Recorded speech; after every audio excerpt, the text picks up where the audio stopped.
tardes a todos. A nombre de Francisco Valdés Ubalde, director general de la Flaxo, doy la más cordial bienvenida a la doctora Mara Robles, exalumna de esta facultad y secretaria de Educación del Distrito Federal. La doctora Mara Robles nació en Guadalajara, Jalisco, en 1969. Es doctora en Cooperación e Intervención Social por la Universidad de Oviedo, España, maestra en Políticas Públicas comparadas por la Flaxo y licenciada en Economía y especialista en Planeación de la Educación Superior por la Universidad de Guadalajara, donde además ha sido maestra titular. En diciembre de 2012, el jefe de gobierno, Miguel Mancera Espinosa, la nombró secretaria de Educación del Distrito Federal y entre los cargos que ha ocupado anteriormente están los de directora general de la Escuela de Administración Pública del Gobierno del DF, asesora de la Contraloría General del Gobierno del DF, directora del Centro de Estudios Estratégicos para el Desarrollo de la Universidad de Guadalajara. Fue diputada federal por la 56 legislatura y coordinó la reforma de la Ley del Servicio Público de Carrera para los servidores públicos del Distrito Federal en 2011. Ha coordinado diversas publicaciones sobre administración pública y sobre la situación de México y de la Ciudad de México, entre las que destacan los retos fundamentales de México, construyendo la agenda para el siglo XXI, y la Biblioteca Básica de Administración Pública, y está próximo a publicarse los retos del Distrito Federal. Nos acompañan en la mesa la doctora Gloria del Castillo Alemán, que obtuvo la licenciatura en Ciencias Sociales por el ITAM en 1987, el de maestra en Políticas Públicas por la Universidad Autónoma Metropolitana Unidad Xochimilco, y en 1997 el de doctora en Ciencias Sociales con especialización en Ciencia Política por la Flaxo. Esto lo obtuvo en 2003. Junto con terminar su doctorado, obtuvo el premio a la mejor tesis que otorga la Asociación Nacional de Universidades e Instituciones de Educación Superior. Ingresó como docente a la Flaxo en 2003, donde actualmente es profesora investigadora de tiempo completo. En la misma institución ha desempeñado distintos cargos de gestión académica, como la coordinación académica de la Maestría de Ciencias Sociales, del doctorado en Ciencias Sociales y de la especialidad en Política y Gestión Educativa, además de haber desempeñado el cargo de secretaria académica entre 2007 y 2010. La investigación que realiza actualmente aborda desde un enfoque de política pública denominada Estudios de Política, Policy Studies.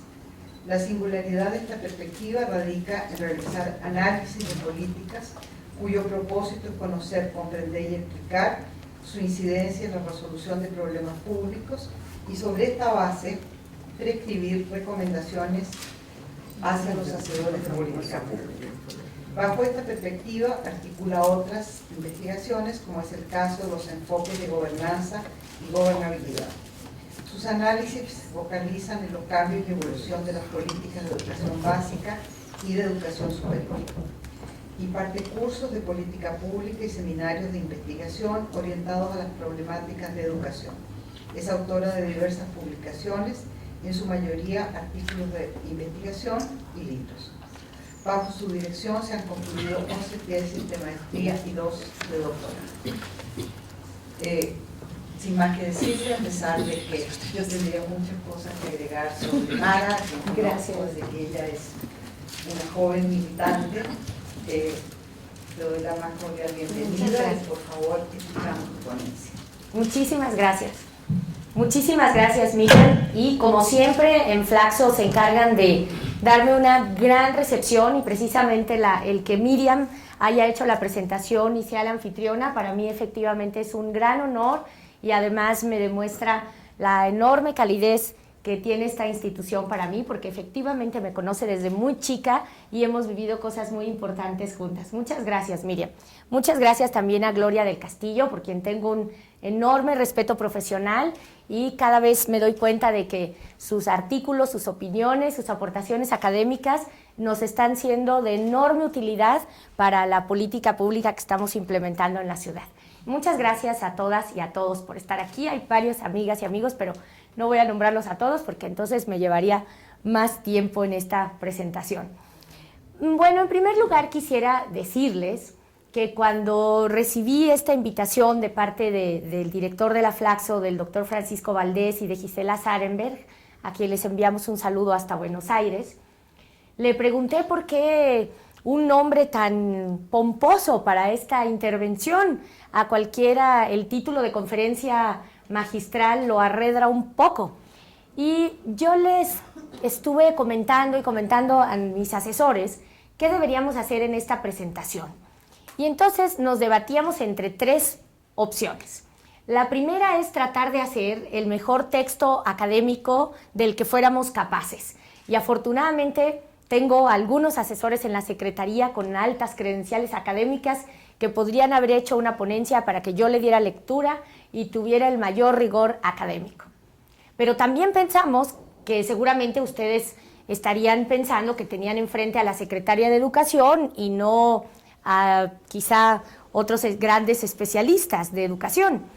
Y entonces decíamos, pero si hacemos una ponencia de funcionaria pública, entonces voy a tenerme que estar cuidando de cada palabra que digo, porque una declaración mal dicha puede convertirse en una nota en el periódico y una cifra mal puesta nos puede meter en problemas políticos.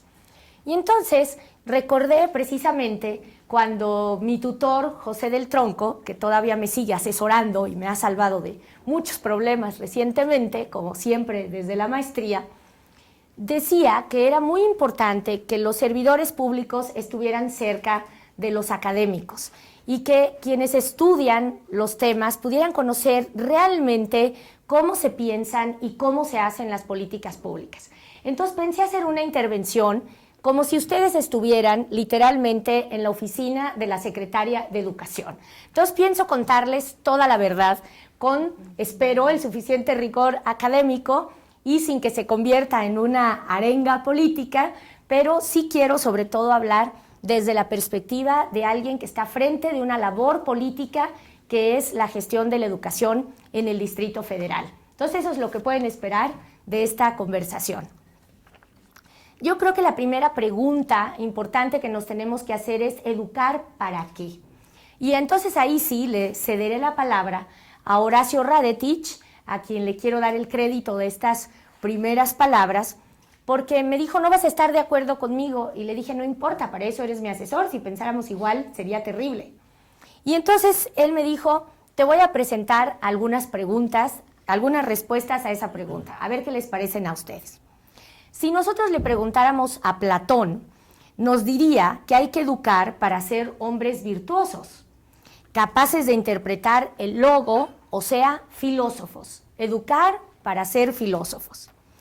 Si nosotros, por el contrario, le preguntáramos a Aristóteles, él diría que para formar hombres justos, capaces de administrar éticamente a la polis, porque en Roma la educación de las artes liberales, o sea, la retórica, la gramática y la dialéctica, aseguraba a ciudadanos líderes, capaces de convencer en el Senado y conocedores del pasado y defensores de la cultura romana.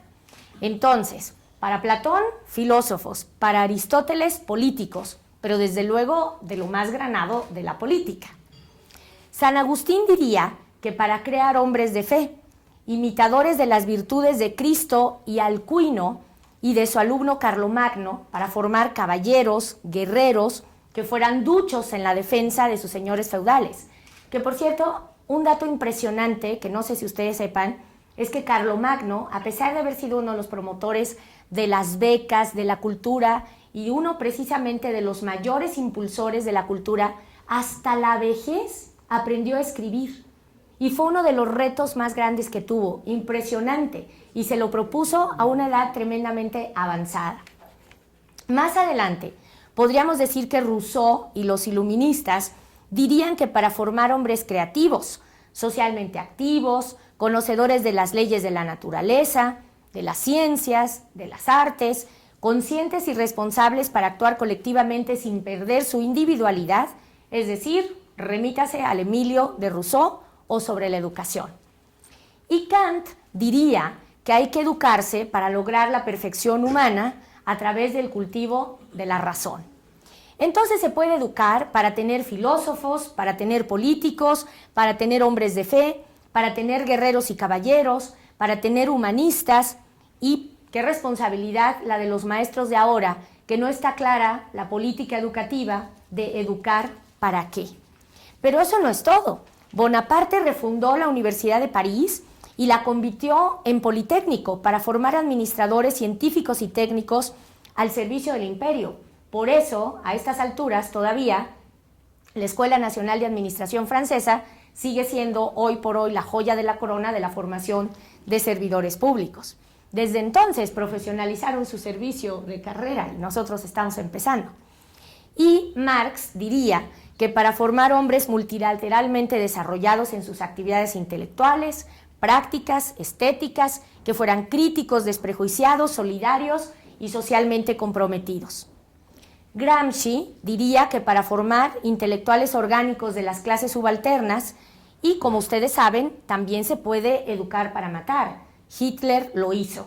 Hitler se propuso educar para aterrorizar al mundo.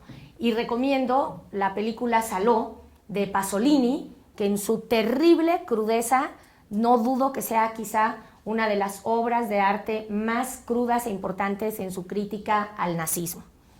¿Qué está pasando ahora? ¿Para qué se educa ahora en México?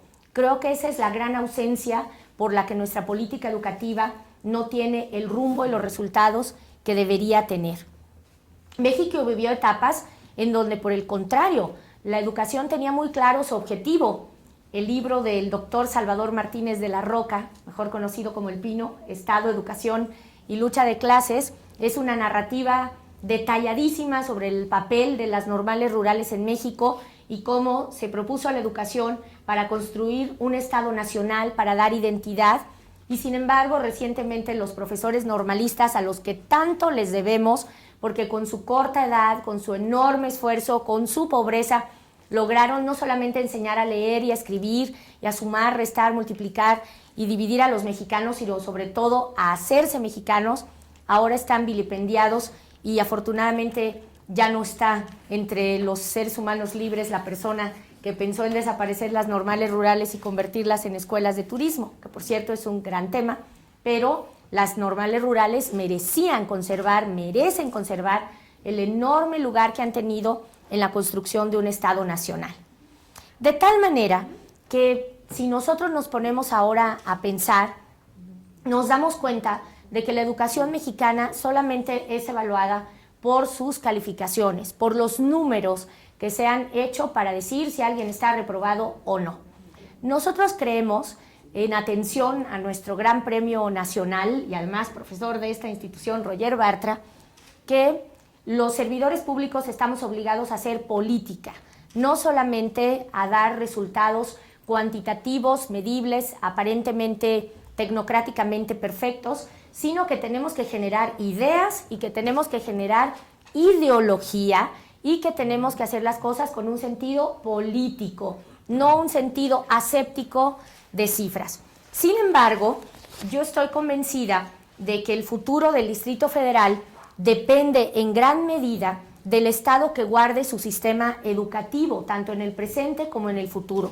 Si el Distrito Federal es el líder prácticamente en todas las materias de nuestro país, desde el punto de vista económico, social, político, cultural, de libertades, eso se debe a que justo en la capital de todos los mexicanos se concentran las instituciones de educación superior públicas y privadas más importantes del país. No solamente la gran Universidad Nacional Autónoma de México, la UNAM, sino el Instituto Politécnico Nacional, la Universidad Autónoma Metropolitana, desde luego la Facultad Latinoamericana de Ciencias Sociales, pero también el Colegio de México, también el ITAM, también la Universidad Pedagógica y la Universidad Iberoamericana, en fin, lo más granado de las instituciones de educación superior públicas y privadas están en esta capital y eso genera que la enorme cantidad de universitarios, siempre insuficientes, que se han educado, que se han formado y que permean todas las ramas de la economía, de la sociedad y de la política, hagan que esta ciudad tenga un nivel de competitividad y un nivel de desarrollo mayor que el resto del país. También en materia de educación media superior, La Ciudad de México es la líder en materia de cobertura. Aquí logramos que existan espacios suficientes para que todos los jóvenes y los adultos que quieran tomar educación media superior tengan un asiento. Y también en la educación básica tenemos una cobertura mayor al 100%. Esto quiere decir que si hay gente de otros estados que quiere venir a educarse aquí, tendría un lugar. Y logramos tener, ahí vamos a verlo en la gráfica, no sé si se alcance a ver bien, que ocupamos, les voy a dar algunos datos, para decirles que finalmente la Ciudad de México tiene los mejores indicadores. Miren, en el DF están registrados un total de 2.813.118 estudiantes. Sin duda es una cifra impresionante. La segunda matrícula a nivel nacional, después de la del, aquí lo puedo ver, después de la del Estado de México y seguida muy de cerca por Jalisco y Veracruz. De la matrícula, el 61% corresponde a educación básica, el 39% a los niveles medio y superior, el 78.4% son atendidos por la educación pública y el 21.6% por la educación privada. Sin embargo, hay que decir, en descargo de las universidades privadas de calidad, que aunque ustedes no lo crean, no son básicamente un negocio, se sostienen de sus patronatos. Son las escuelas privadas que no tienen calidad, las mal llamadas escuelas patito, las que efectivamente esquilman y las que son un gran negocio, pero las mejores universidades privadas invierten precisamente para lograr esa calidad. Entonces hay que darles el lugar que sin duda se merecen. Nosotros tenemos 186.541 docentes, cifra que solo supera el Estado de México. Esto se traduce en un promedio de 15 alumnos por maestro, aunque esta cifra puede variar según el nivel. Tenemos el grado de escolaridad de la entidad es 10.6 años, el más alto a nivel nacional, cuya media lamentable es de 8.7 años, es decir, casi 2 años más de estudio sobre el promedio. Podríamos decir que tenemos los indicadores menos malos desde una perspectiva más rigurosa académicamente. Hay un total de 10.144 escuelas, lo que nos da un promedio general de 277 alumnos por cada una de ellas, y tenemos el más bajo porcentaje de analfabetismo, con el 1.9%, siendo el promedio nacional de 6.4% en 2010.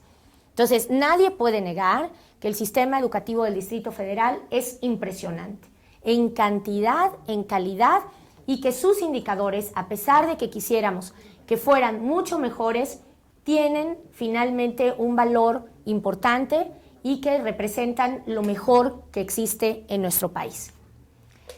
Nosotros también podemos decir que ocupamos el primer lugar en cobertura de secundaria, educación media superior, profesional técnico y bachillerato, y que para el fin del ciclo 2010-2012 en primaria se tuvo una eficiencia terminal de 96.4% y una deserción del 0.7%. Mantenemos, pues, los mejores resultados educativos del país en todos los niveles. Sin embargo, se preguntarán ustedes por qué no estamos satisfechos. Bueno, no estamos satisfechos básicamente porque nosotros pensamos que lo más importante después de la cobertura y de la equidad, es decir, que todo el mundo tenga acceso a la educación. Yo, si tuviera un pizarrón, pondría un triángulo y en la base pondría la cobertura, pondría enseguida la equidad y en la punta pondría la calidad.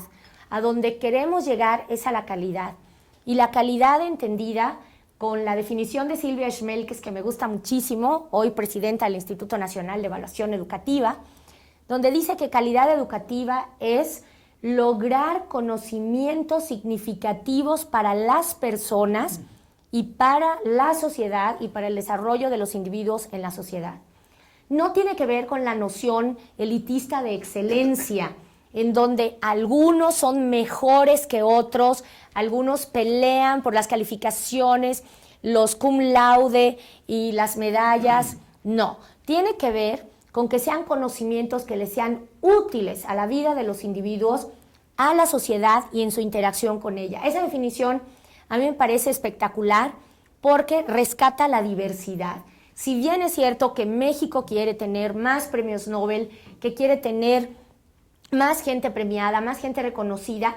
Quiero decir que más que los premios y las calificaciones, nos importa gente capaz de vivir su vida con decoro, con productividad, con felicidad, y que sean ciudadanos además capaces de aportar de manera generosa, de manera solidaria, de tal manera que las calificaciones y que los títulos no sean lo central, a pesar de que en la lógica de los rankings y de las competencias exista una gran presión hacia México porque se encuentra en los últimos niveles de la OCDE. Yo sinceramente pienso que los políticos y que los académicos deberíamos de estar más preocupados de cómo conseguir conocimientos significativos para mejorar el país.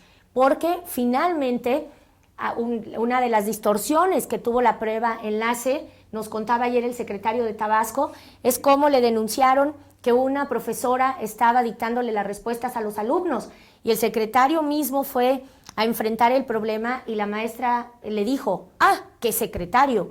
O sea que usted no quiere que Tabasco esté adelante. Entonces, si nosotros distorsionamos el sentido de la evaluación y creemos que es un problema numérico, como está ocurriendo ahora en otros tramos del sistema educativo, en donde los investigadores tienen que sufrir para cumplir con los puntos, y no nos concentramos en que exista más bien una obra que quizás sea el único libro de ese autor, pero que logre cambiar en algo el conocimiento, o que logre aportar algo al desarrollo del país, estamos sufriendo de una distorsión que no le está dando los mejores resultados al país. De tal manera que el problema de la calidad es una realidad en las escuelas de educación del Distrito Federal. No quisiera torturarlos con las cifras de Enlace, pero finalmente son un referente para conocer la situación. En español, solo el 23.1% de los alumnos alcanzó el nivel de bueno y excelente, mientras que los de Chiapas alcanzaron el 34.2%. Y tiene algo de sentido.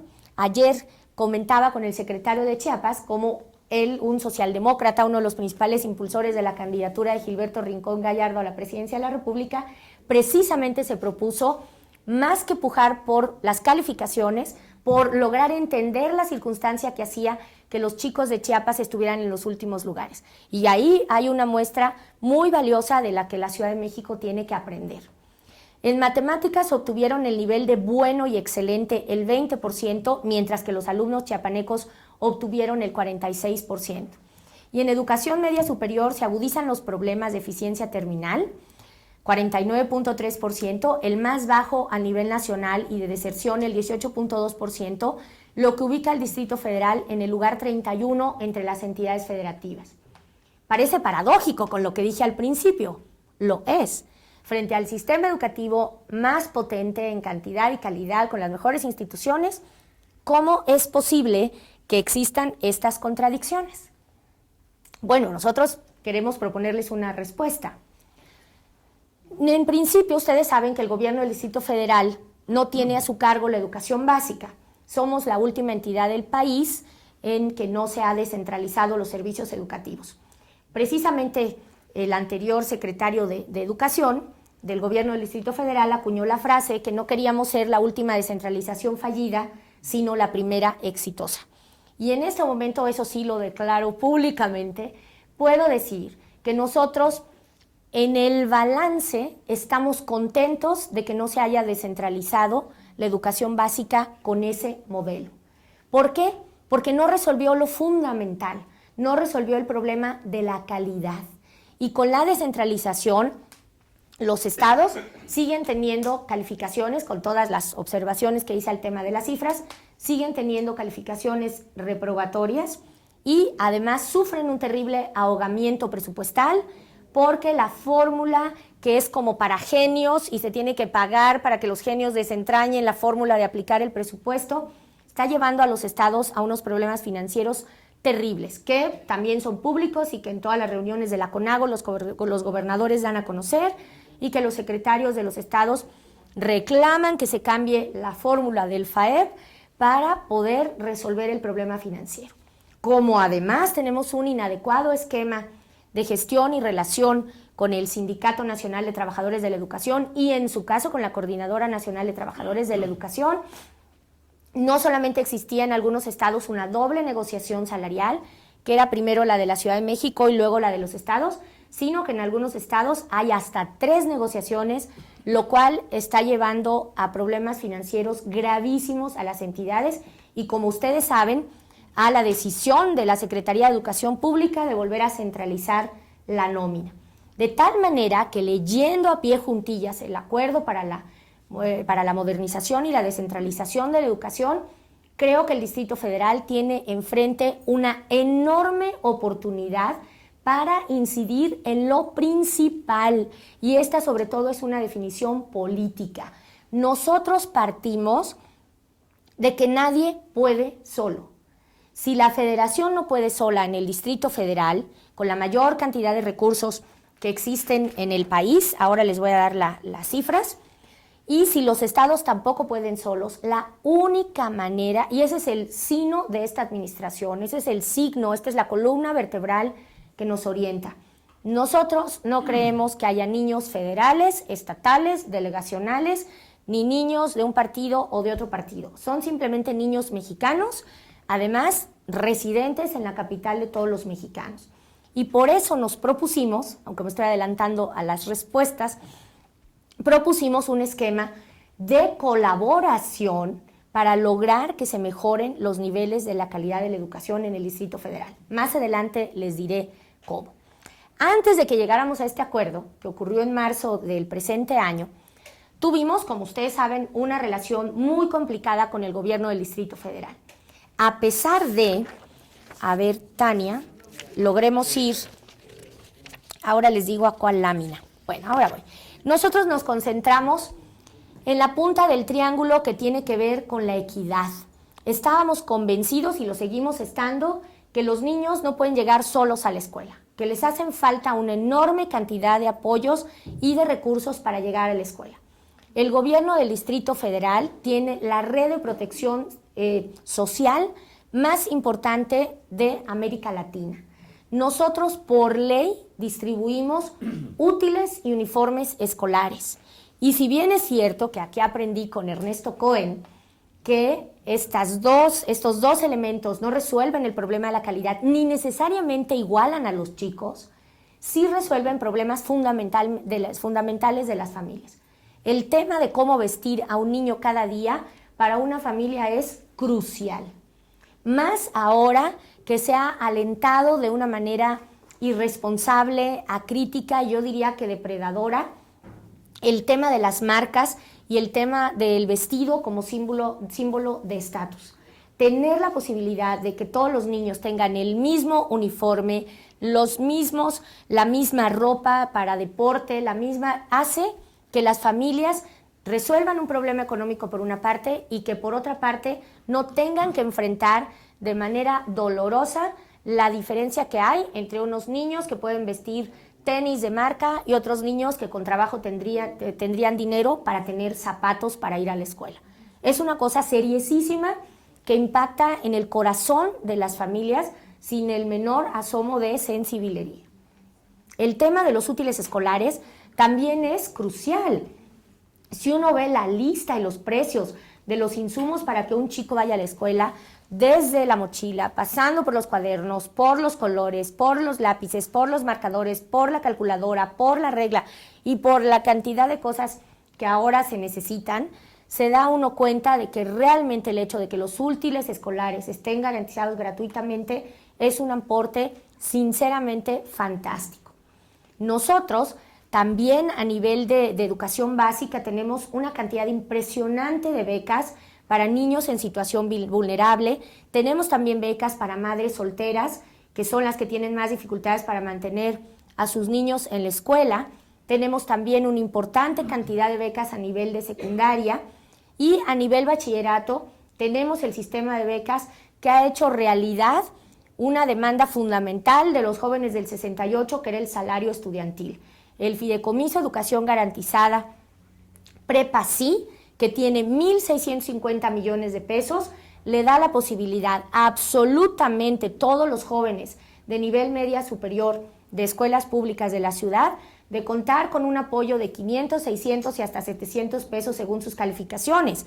que sin duda no resuelve todas las necesidades de los jóvenes, pero que al ser una entrega monetaria le dice a los jóvenes dos mensajes políticos muy importantes.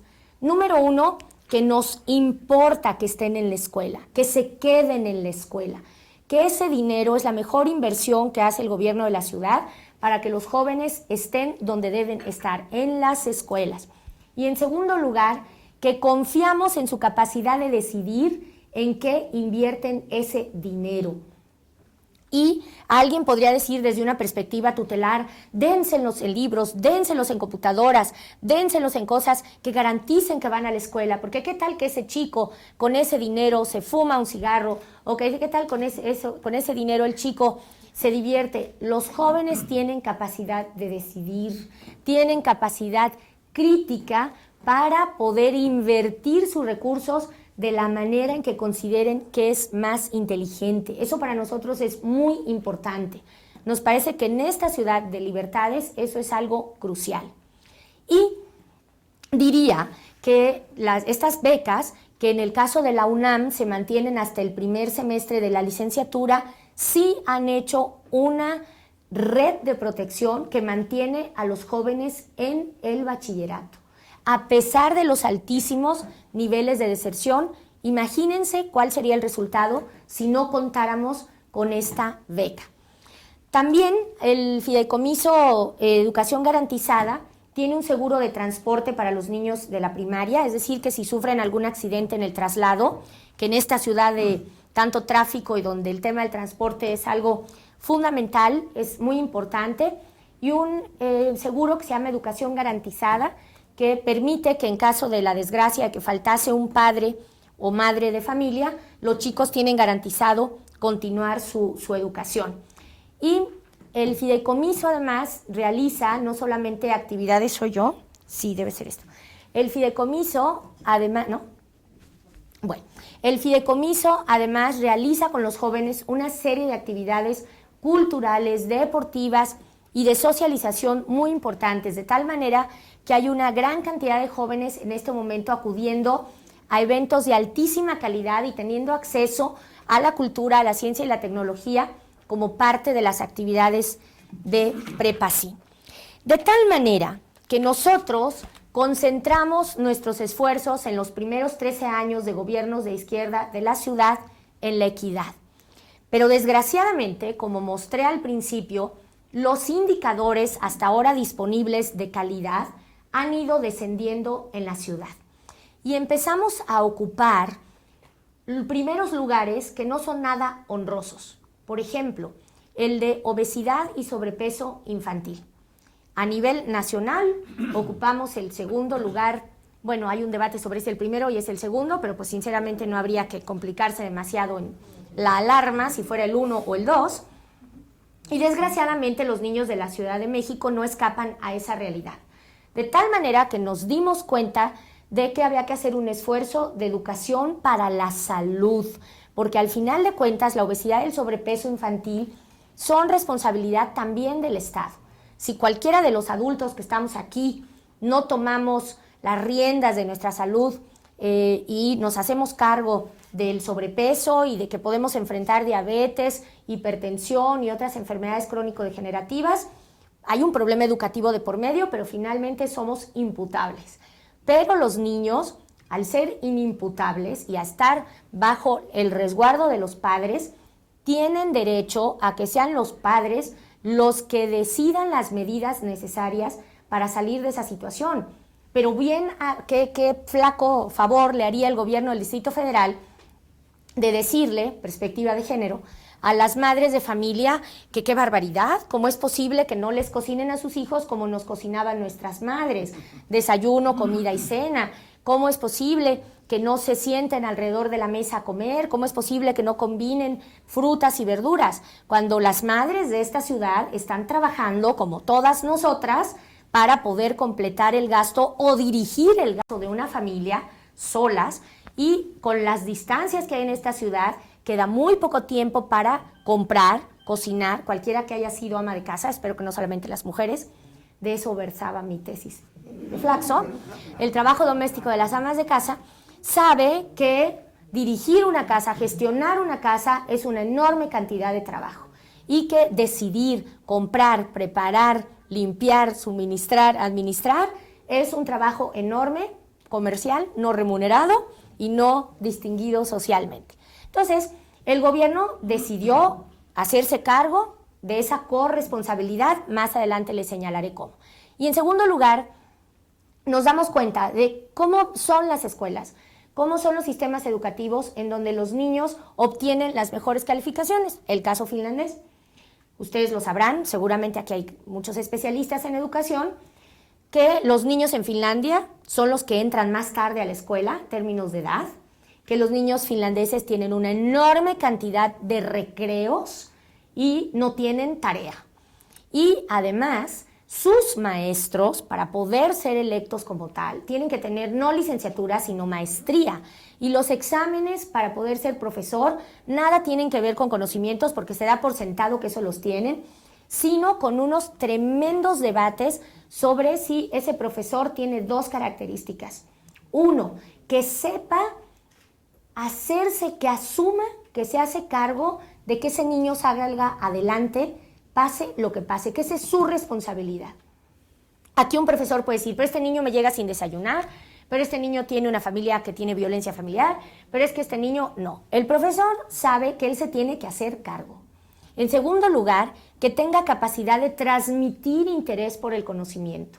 No necesariamente, sobre todo a nivel básico, los niños tienen que saber una enciclopedia. El marco curricular finlandés es un arco iris de competencias en donde los profesores eligen lo más adecuado. No se proponen llenar y llenar y llenar de conocimientos a los niños, sino de enseñarles a buscar, a aprender, y se concentran en lo fundamental, que es enseñar a leer y a escribir, a leer para comprender, no solamente para interpretar el logo, y a escribir no para afirmar, sino para poder contar una historia. De tal manera que uno reflexiona y se da cuenta de que los niños no solamente son el clásico reservorio de conocimientos, sino que los niños tienen necesidades psicoafectivas y tienen necesidades cognitivas que no tienen que ver exclusivamente con la parte lectiva de aprender tal y cual materia. Y resulta que en nuestro país la educación en artes está desaparecida. Ya a los niños no se les enseña a cantar, no hay coros, no se les enseña música, mucho menos a bailar, y carecen de instrumentos musicales. El método del maestro Tort de la educación en artes brilla por su ausencia, y entonces los chicos toman clases de 8 de la mañana a 12:30 y se van a sus casas donde probablemente no haya quien los reciba, no hay manera de saber si estos comen, no comen, qué comen y qué hacen en la tarde, sin las oportunidades que tuvieron también algunos niños antes de salir a correr o andar en bicicleta sin peligro por las calles.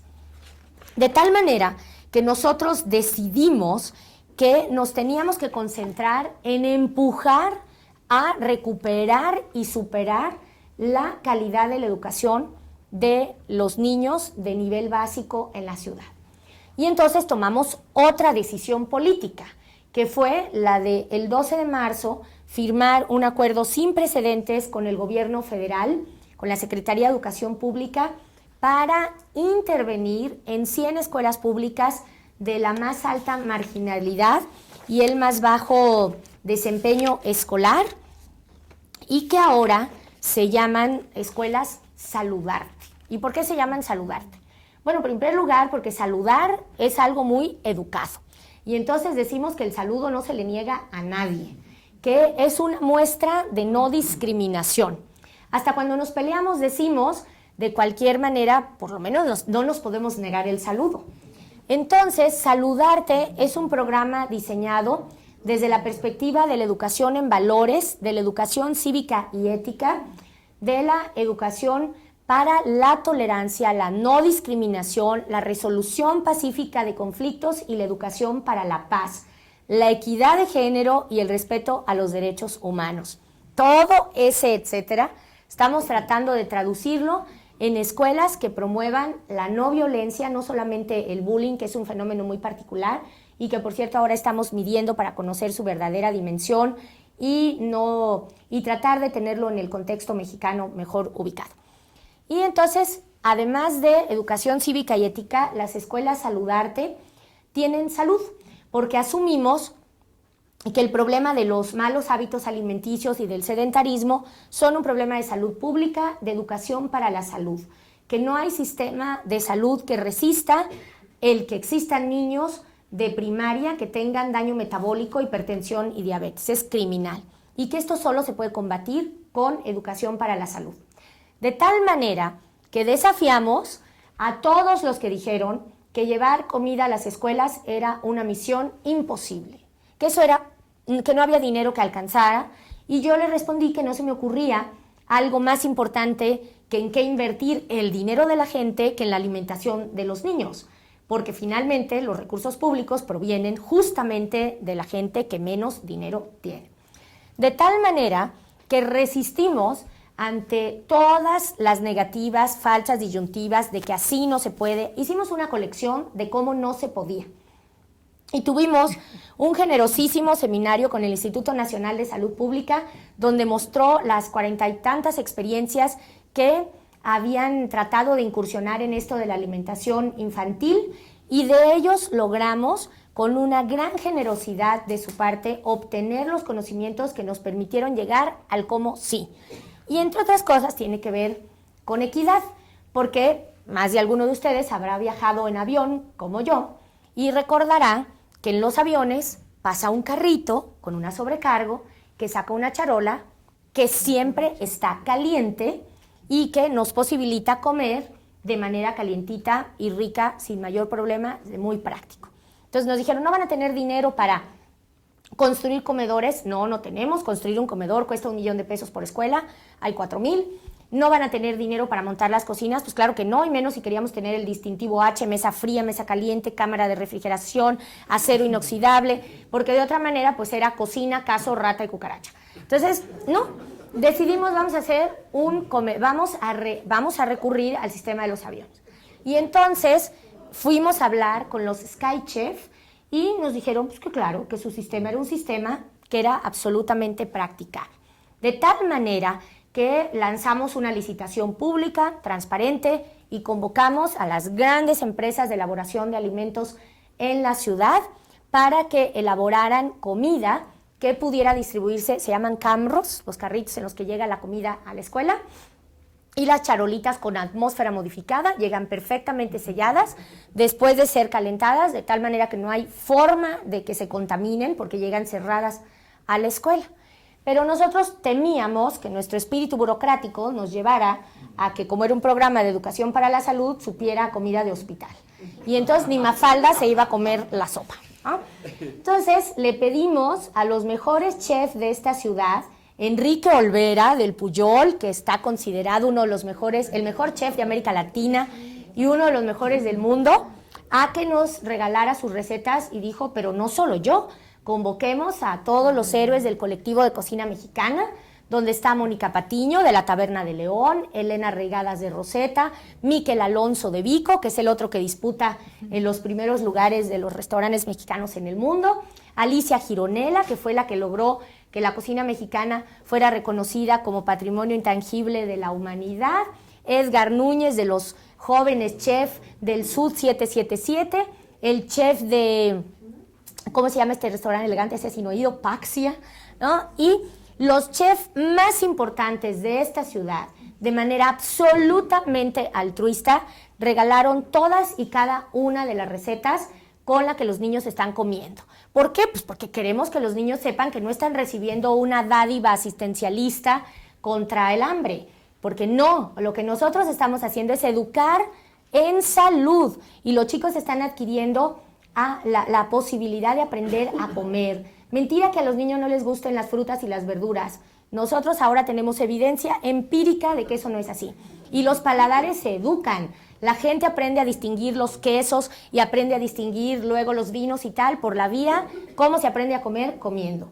De tal manera que en este momento los niños están desde el 19 de agosto comiendo rico, nutritivo y saludable, porque cada receta la hizo el Instituto Nacional de Nutrición y Ciencias Médicas Salvador Subirán, que es el hospital más importante de América Latina, y todos los días nos hablamos y decimos, ahora las habas, hay una batalla contra las oleaginosas espantosa, porque como huelen a la hora de que se abre la bolsita, entonces huele mal. Y no, los estamos convenciendo de que las lentejas, las habas, huelen. Y sí, pero eso está bien, porque han ido desapareciendo de la dieta de los mexicanos las oleaginosas. Y es un problema severo. Los niños están comiendo una vez a la semana pescado y les encanta. 2 veces a la semana pollo y 2 veces a la semana carne. Y la primera vez que yo fui a una escuela y que me decidía que en la secretaría no se iba a comer galletas si era necesario, porque todo nuestro dinero iba a ir a las escuelas, es cuando un niño me dice, oiga, ¿qué es lo que hay arriba de los frijoles? No sabía lo que era el queso. No en este país, que hay queso Oaxaca, queso cotija, queso de todas las variedades. No en este país que tiene una cantidad impresionante de frutas y verduras en todas las temporadas. Si los niños están comiendo comida chatarra, es porque no han tenido a su disposición comida adecuada. Y la mejor satisfacción que hemos tenido es cuando las madres empiezan a llamarnos para decirnos, oiga, nos tiene que dar opciones, secretaria, porque mis hijos se quejan de que mi comida está muy grasosa y muy salada. ¿Ahora qué hago? ¿Y saben lo que vamos a hacer? En muy pocos días vamos a regalar, tienen que estar, ustedes los van a tener que comprar porque no son padres de familia de una escuela Saludarte, pero vamos a imprimir 30,000 libros gratuitos de las recetas de estos chefs. Y se los vamos a regalar a cada padre y madre de familia. Y no son recetas sofisticadas de la arúgula con el ajonjolí negro de Australia, no. Son recetas absolutamente asequibles, con ingredientes mexicanos, pero deliciosas y de altísima calidad. Ese va a ser nuestro regalo de Navidad del gobierno de la ciudad a los padres de las escuelas Saludarte. Bueno, pero no solo comen. Los niños antes de comer se lavan las manos, porque lavarse las manos ha salvado más vidas que la penicilina. Y es maravilloso porque, para empezar, nos interpelamos de si todas las escuelas tenían agua. Y muchas escuelas de la ciudad no tenían agua.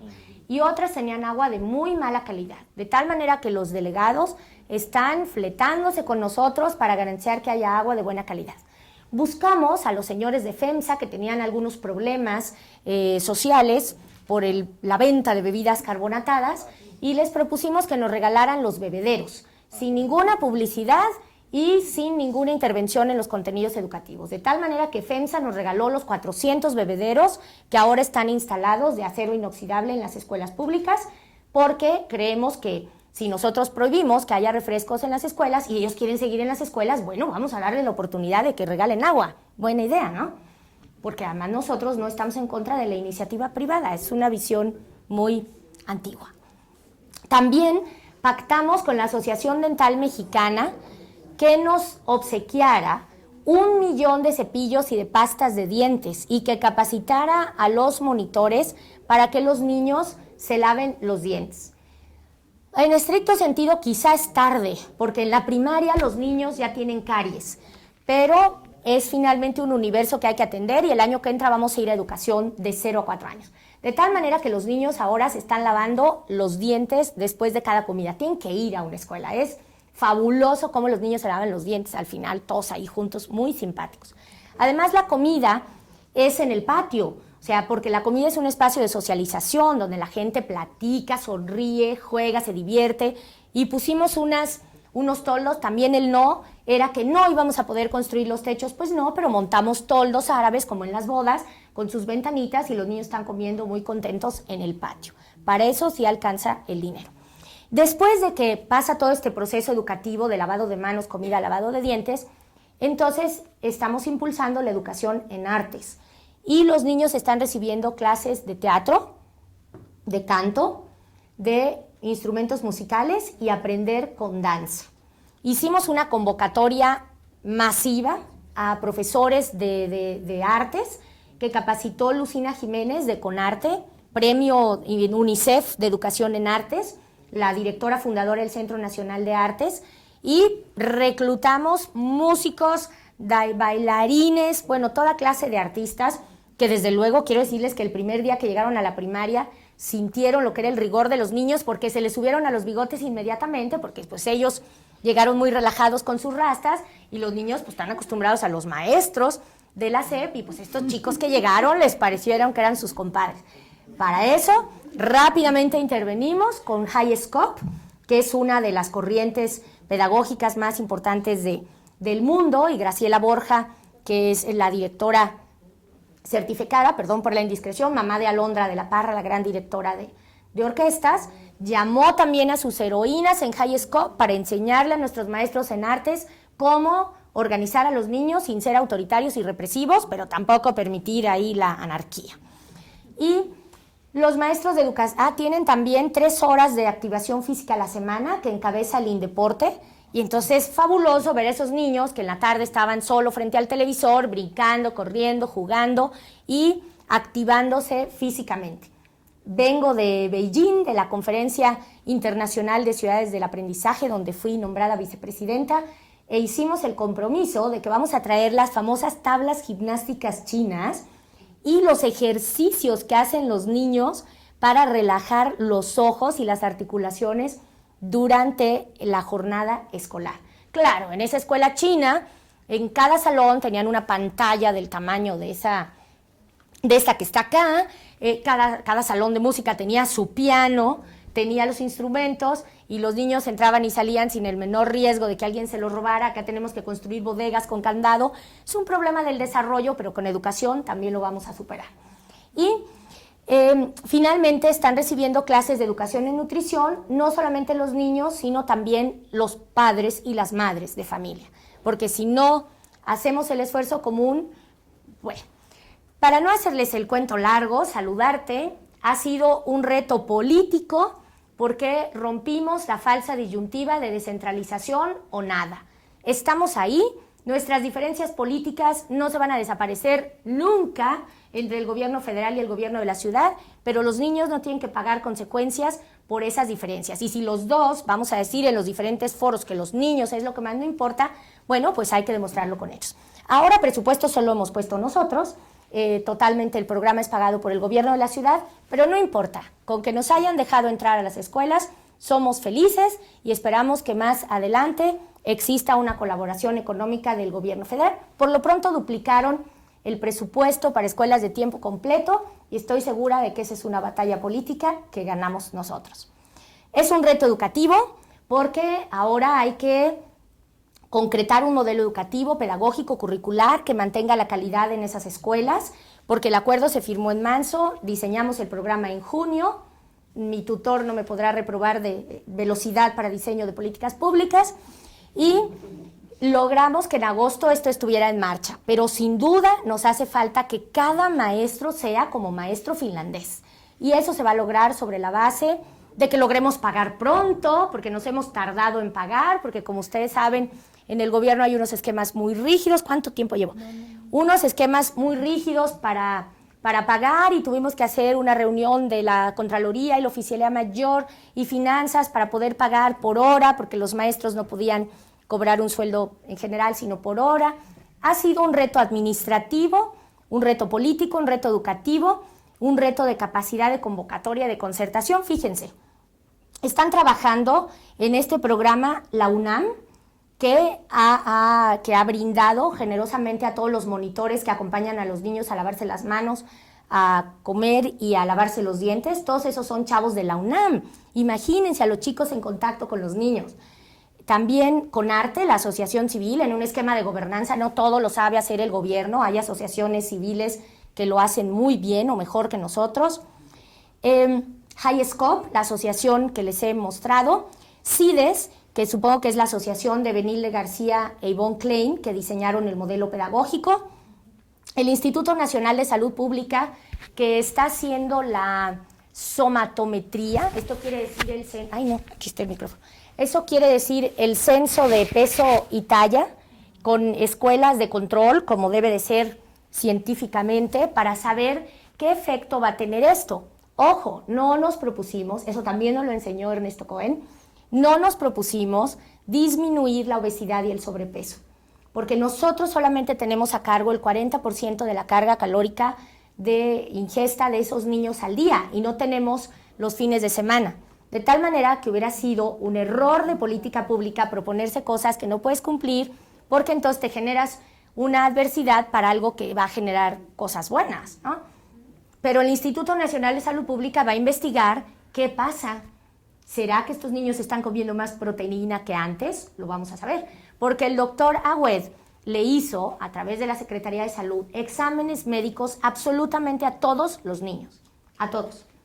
En este momento, bueno, eso lo va a presentar Agüed en unos días, no le robo la primicia, porque es su trabajo, va a presentar los resultados del censo de peso y talla. Les hizo además exámenes de agudeza visual, exámenes de agudeza auditiva, ortopédica, de condición física, y por lo tanto, pues la siguiente fase es que cuando detectemos niños enfermos, pues los vamos a atender como corresponde. De tal manera que en este momento ya hay 21,000 niños con un diagnóstico serio de salud en estas condiciones.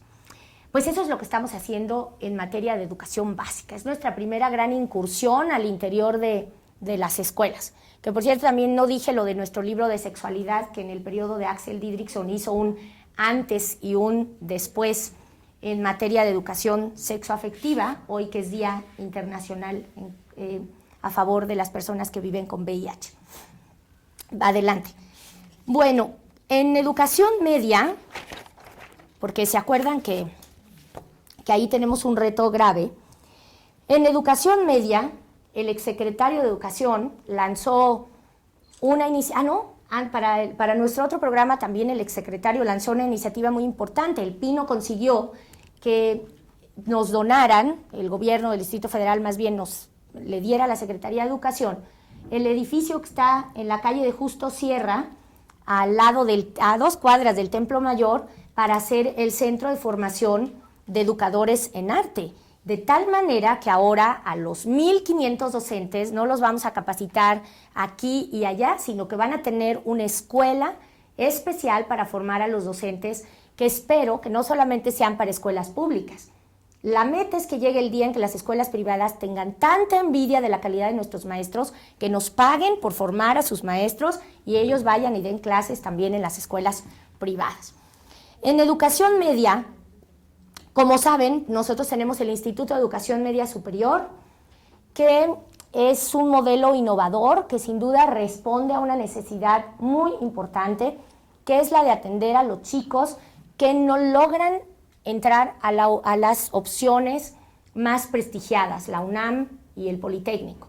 Y no logran entrar, no necesariamente porque reprueben los exámenes, sino porque, como muy bien lo explica el Pino, la cota, o sea, hay un número limitado de espacios. ¿Por qué? Por la falta de presupuesto para que se amplíe todavía más la oferta de las instituciones de educación superior, de tal manera que puede ser que haya un chico o una chica que sacó 99.1, pero si hubo uno que sacó 99.2 y hasta ahí se cortó, se queda fuera.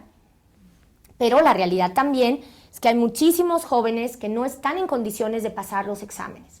Y estos jóvenes necesitaban una opción de calidad para poder continuar sus estudios. El James tiene ahora más de 23,000 alumnos con un modelo que puede ser debatible porque se plantea el ingreso aleatorio. Nosotros somos de la opinión que el azar nunca ha sido justo y que un gobierno de izquierda tiene que promover la justicia y la equidad, y que si hay chicos que se esfuerzan más que otros hay que premiar ese esfuerzo. Sin embargo, estamos trabajando en una recuperación crítica del modelo que mantenga el espíritu de que esté abierto a todos, pero que sí haya un incentivo para quienes tienen más interés y mayores capacidades. Es un modelo que tiene tutores en una enorme proporción y es el único modelo de educación media en el país donde los profesores son además investigadores y donde además, me avergüenza que haya quien se queje de eso, tienen los mejores salarios del país. Y eso a nosotros nos llena de orgullo, porque no queremos que nuestros profesores ganen como los que menos. Lo que queremos es que los profesores de educación media, que no ganan como los nuestros, alcancen esos salarios. Claro, eso quiere decir que tenemos que tenerles una exigencia, ¿no? Que queremos que acudan siempre a clases, que lleguen puntuales, que den buenas clases y que den resultados.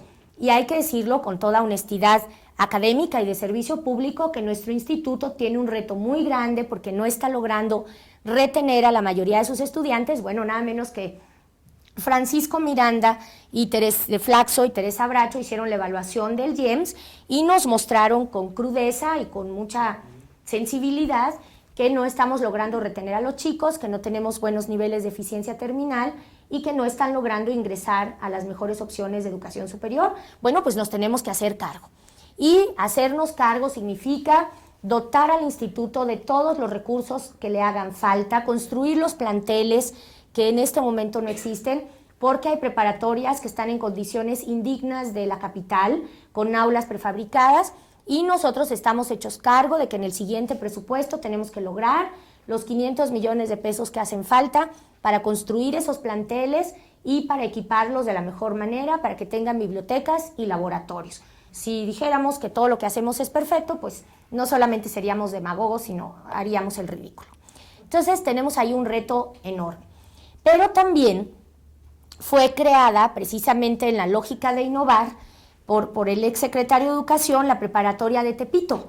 Desde el 68 en Tepito no había una institución de educación media superior en ese barrio, que es un barrio que desgraciadamente ha sido estigmatizado, pero que en realidad tiene una capacidad creativa y un talento impresionante. Si uno hace el Tepi Tour con la gente de Tepito Arte acá, se puede no solamente documentar de la directora del diplomado de albures que se imparte en Bellas Artes, sino que puede conocer el arrojo de los chicos, que son los nuevos Marco Polos, que van a China a comprar y que al darse cuenta de condiciones de trabajo que no eran las que queremos para los seres humanos, decidieron fabricar en México cosas impresionantes. La preparatoria de Tepito tiene el reconocimiento de la UNAM, recibe el título de la UNAM y hemos graduado ya a la primera generación de primer semestre, duplicamos la oferta y sin duda es una picota en Flandes porque solo con educación se puede pelearle a los chicos a la delincuencia.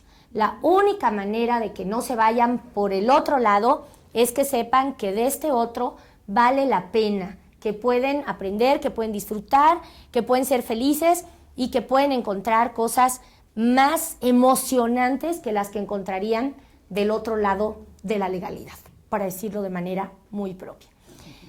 También en educación media superior hemos retomado lo que yo considero que son las iniciativas más estratégicas a largo plazo, que son la creación de la Comisión para la Planeación y la Programación de la Educación Media Superior. Es decir, el gobierno del DF decidió llamar a la mesa con modestia, sin ninguna arrogancia, a la UNAM, al POLI, al Colegio de Bachilleres, a los CETIS, a los ECATIS y a todas las modalidades habidas de educación tecnológica y politécnica para decirles, se supone que tenemos suficientes asientos, ¿por qué se van los chicos? Se van por razones económicas, ahí está prepa sí, pero se siguen yendo. Se van también porque paradójicamente en la Ciudad de México existen más opciones de empleo que hacen que quienes no tienen la decisión y las condiciones de seguir ahí para poder acceder a una licenciatura deserten porque consiguen un empleo, pero también se van porque los jóvenes consideran que los conocimientos que les ofrecemos no son atractivos, que no son significativos, no entienden el sentido del bachillerato. Uno sabe que en la primaria es aprender a leer, escribir, en la secundaria, no solo por ser obligatoria, también se mantiene la jetatura de los padres que mantienen a los chicos ahí, pero cuando más nos necesitan los jóvenes, que es en la adolescencia, ahí los declaramos independientes. Y entonces ya no nos hacemos cargo de arroparlos con igualdad de derechos, de tú a tú, como unos jóvenes inteligentes con opiniones, pero ahí los dejamos. Y entonces los jóvenes empiezan a tomar decisiones equivocadas, como entre otras la de desertar. Pero es nuestra responsabilidad hacer que los bachilleratos sean atractivos y además que reivindiquemos una diversidad de bachilleratos, politécnicos, tecnológicos, de tal manera que aprendan herramientas para la vida y para el trabajo. Tenemos una pésima cultura de creer que solo las profesiones liberales son lo que llevan al éxito a una persona. Si tuviéramos mejores técnicos, mejores tecnólogos, capacitados, bien remunerados, la historia de este país también sería otra. De tal manera que ahora estamos coordinados y estamos discutiendo un diagnóstico y nos vamos a coordinar desde cosas que parecen muy básicas y elementales, pero que pueden ser definitivas para que una chica se quede en la escuela, que si vive en el sur no aparezca en una preparatoria en el norte en el turno vespertino, porque en las 3 horas que le cuesta transportarte y el miedo de la noche va a desertar. Tan sencillo como saber colocar a alguien cerca de su territorio, mostrarle las opciones, pero no es sencillo, pero lo vamos a lograr. Y estamos discutiendo, además, si el marco curricular común de la RIES, la Reforma Integral de la Educación Media Superior, es el marco que debemos mantener, o cómo hacemos para que las currículas sean atractivas, y eso tiene que ver con también los niveles de preparación de los profesores, pero vamos a lanzar una auténtica campaña antideserción para retener a los chicos en preparatoria. También acabamos de tener la segunda sesión en la Ciudad de México del espacio común de bachillerato, que reúne a la zona metropolitana. Está Hidalgo, Querétaro, Estado de México y Morelos y el Distrito Federal, porque intercambiamos estudiantes de una manera impresionante. Acabamos de sesionar de manera conjunta para garantizar la portabilidad de los créditos. Eso quiere decir que si un chico sale de una escuela y quiere ir a otra, pueda revalidar sus materias y puedan transitar. Como dice Roger Díaz de Cosío, existan vasos comunicantes entre las distintas opciones de bachillerato. Y ¿qué más? ¿Qué más en educación media? Pues con eso tenemos bastante trabajo. Y bueno, ahora voy a hablar un poco sobre el tema del analfabetismo, que ayer lanzamos de una manera muy, muy significativa en la Universidad Nacional Autónoma de México. Ayer el jefe de gobierno fue recibido, y muy bien recibido, como el egresado 100% Puma que es, en la UNAM, en una gran explanada de posgrado, ante 700 jóvenes que acudieron a raudales a inscribirse para ser alfabetizadores. En la Ciudad de México, como ustedes vieron al principio, tenemos el menor índice de analfabetismo del país, pero nuestra visión es que la alfabetización es un derecho humano, que no solamente garantiza que la gente sepa leer y escribir, sino que es la llave de entrada para el ejercicio del resto de los derechos humanos, y que cada uno de los 140,190 analfabetos que hay en la Ciudad de México tiene un nombre y un apellido y una historia de exclusión. Son los más pobres, son mujeres, son adultos mayores, son indígenas, son amas de casa, son trabajadoras domésticas, son albañiles, son jardineros, son personas privadas de su libertad que no tienen por qué seguir en el analfabetismo. Hicimos un balance de las metas que se propusieron los países en Dakar en el año 2000 para disminuir a la mitad el número de analfabetas, que eran 800 millones, y resulta que a la fecha solo siguen siendo analfabetas 775 millones.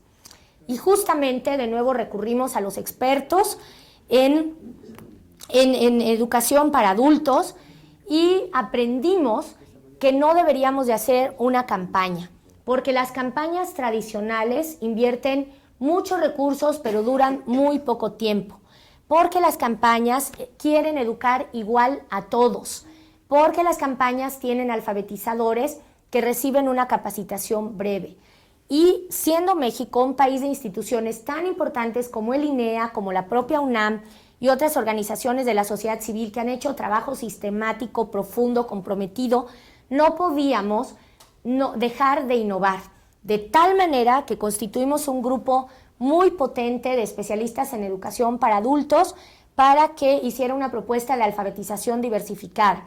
Eso quiere decir que vamos a encontrar, bueno, la palabra generadora de Freire, pero en este caso dirigida exactamente a los sectores de la población que vamos a atender. De tal manera que si vamos a hablar con amas de casa, vamos a hablar del mandado y el quehacer. Si vamos a hablar con jardineros, vamos a hablar de abono y poda. Si vamos a hablar con albañiles, vamos a hablar de cuchara y de firme y de mezcla y de pala y de otras cosas.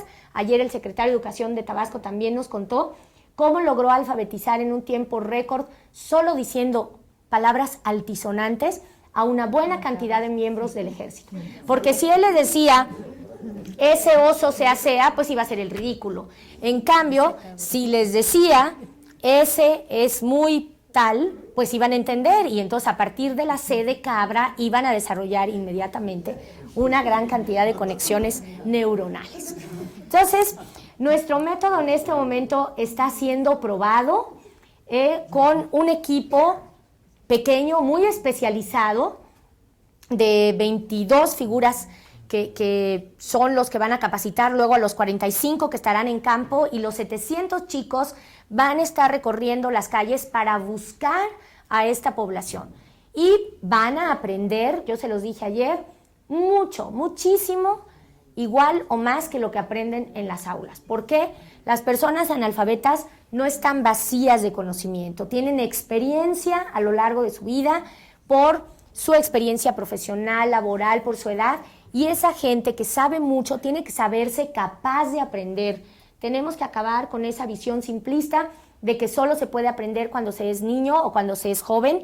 Por el contrario, estos chicos de la UNAM van a lograr convencer a las mujeres adultas mayores, a los más pobres, de que pueden aprender. Y si esto se logra, sinceramente, va a tener consecuencias muy importantes para nuestra ciudad, porque solo campañas de alfabetización como las que ocurrieron en Cuba alrededor de la revolución cambiaron un modelo cultural. Es decir, tiene que haber algo más que solamente enseñar a identificar las letras y a repetirlas. Tiene que haber un corazón que lata y que motive a la gente a educarse, a darse cuenta del valor que eso significa. Y reto a cualquiera de ustedes que conozca a una madre de cualquier pueblo, por más humilde que sea, que en este momento no esté aprendiendo a usar Skype para comunicarse con su hijo mojado en Estados Unidos.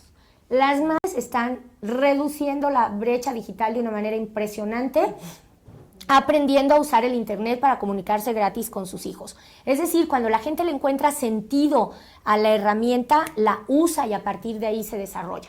Por eso, ya quiero terminar, por Dios, por eso en materia de educación secundaria lanzaremos el próximo año el proyecto EduTablet, que será el uso de tabletas electrónicas para el primer año de chicos de secundaria en la materia de español, porque estamos convencidos de que la palabra es lo primero, de que si aprendemos a hablar y escribir español correctamente vamos a poder detonar y aprender de todos los demás conocimientos. Acabamos de firmar un importante convenio con la Academia Mexicana de la Lengua para hacer uso de su diccionario escolar, y se los vamos a mandar a todos ustedes a sus dispositivos electrónicos para que cuando tengan cualquier duda ahí consulten la manera de expresarse correctamente.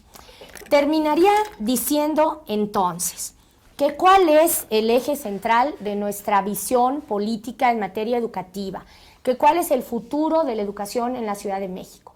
Nosotros nos proponemos lograr la mayor cobertura hasta ahora existente en materia de educación básica, media y superior.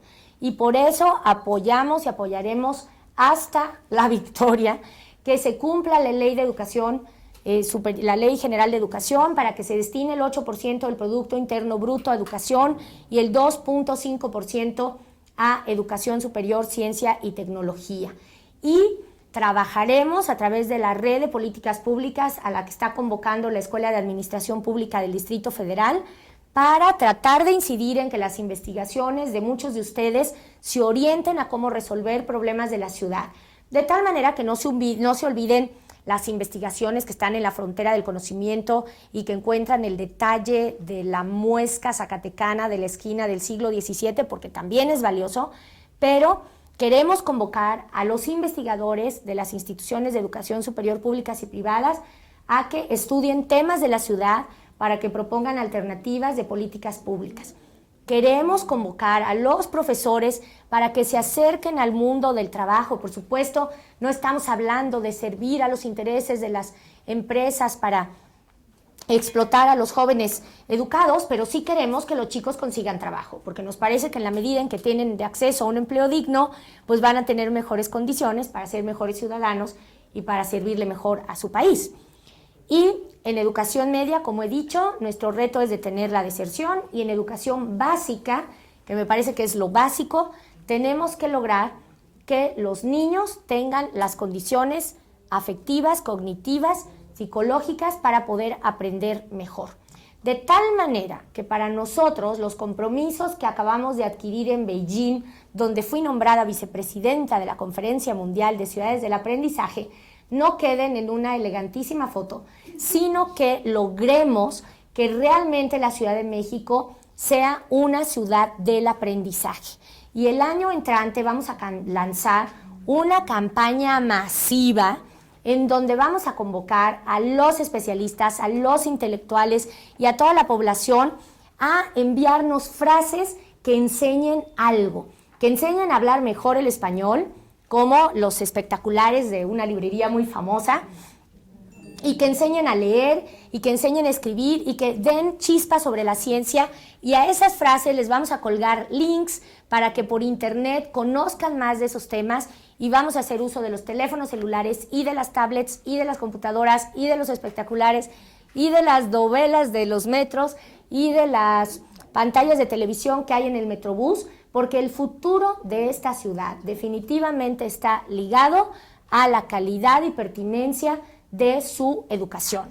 De tal manera que el futuro de la educación en el Distrito Federal es hacer que ser una ciudad del aprendizaje no sea una frase hecha, no sea un lugar común, y como pueden ustedes ahora constatar, estamos enteramente comprometidos en esa tarea y requeriremos siempre del apoyo de nuestros maestros de Flaxo para cumplir ese cometido. Muchas gracias.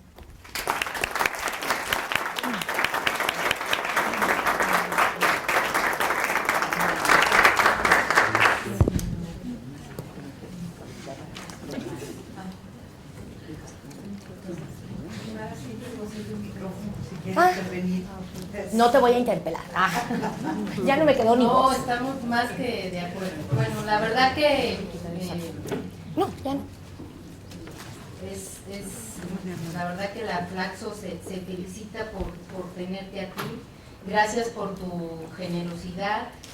Gracias por compartir tu entusiasmo, ¿no? Realmente yo estoy muy conmovida. He vivido toda mi vida aquí en la Ciudad de México. Quiero mucho a mi ciudad, y sí quisiera que fuera una mejor ciudad, porque creo que tenemos muchas cosas para que lo sea. Gracias por tu franqueza. Me parece que un punto muy importante, ¿no? en un diálogo con los tomadores de decisiones es la franqueza, ¿no? Aunque bueno, los tomadores de decisiones tienen una parte muy política, pero si no hay franqueza no es posible, ¿no? Entablar un diálogo, y sobre todo no es posible encaminar rutas eficaces, ¿no? hacia la solución de problemas públicos. Entonces me parece que bueno, es un lujo tenerte aquí, es un lujo poder conversar sobre un tema tan apasionante, pero a la vez tan estratégico como es la educación del Distrito Federal.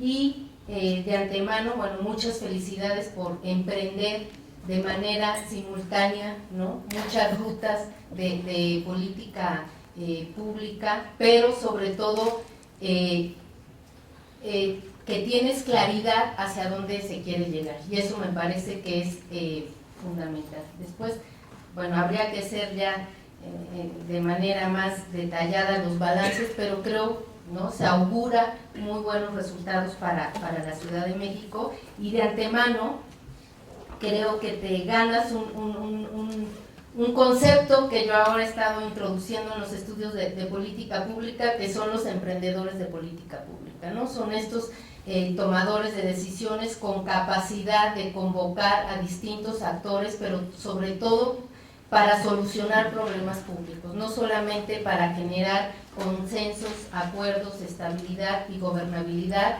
sino para resolver problemas sin poner en riesgo la gobernabilidad. Y me parece que, bueno, seguramente estarás después, más adelante, en algunos estudios de política pública. También no quiero dejar de reconocer que el caso de la gestión de educación en la Ciudad de México no ha de ser no ha dejado de ser un caso que ilustra la cara positiva de la política, ¿no?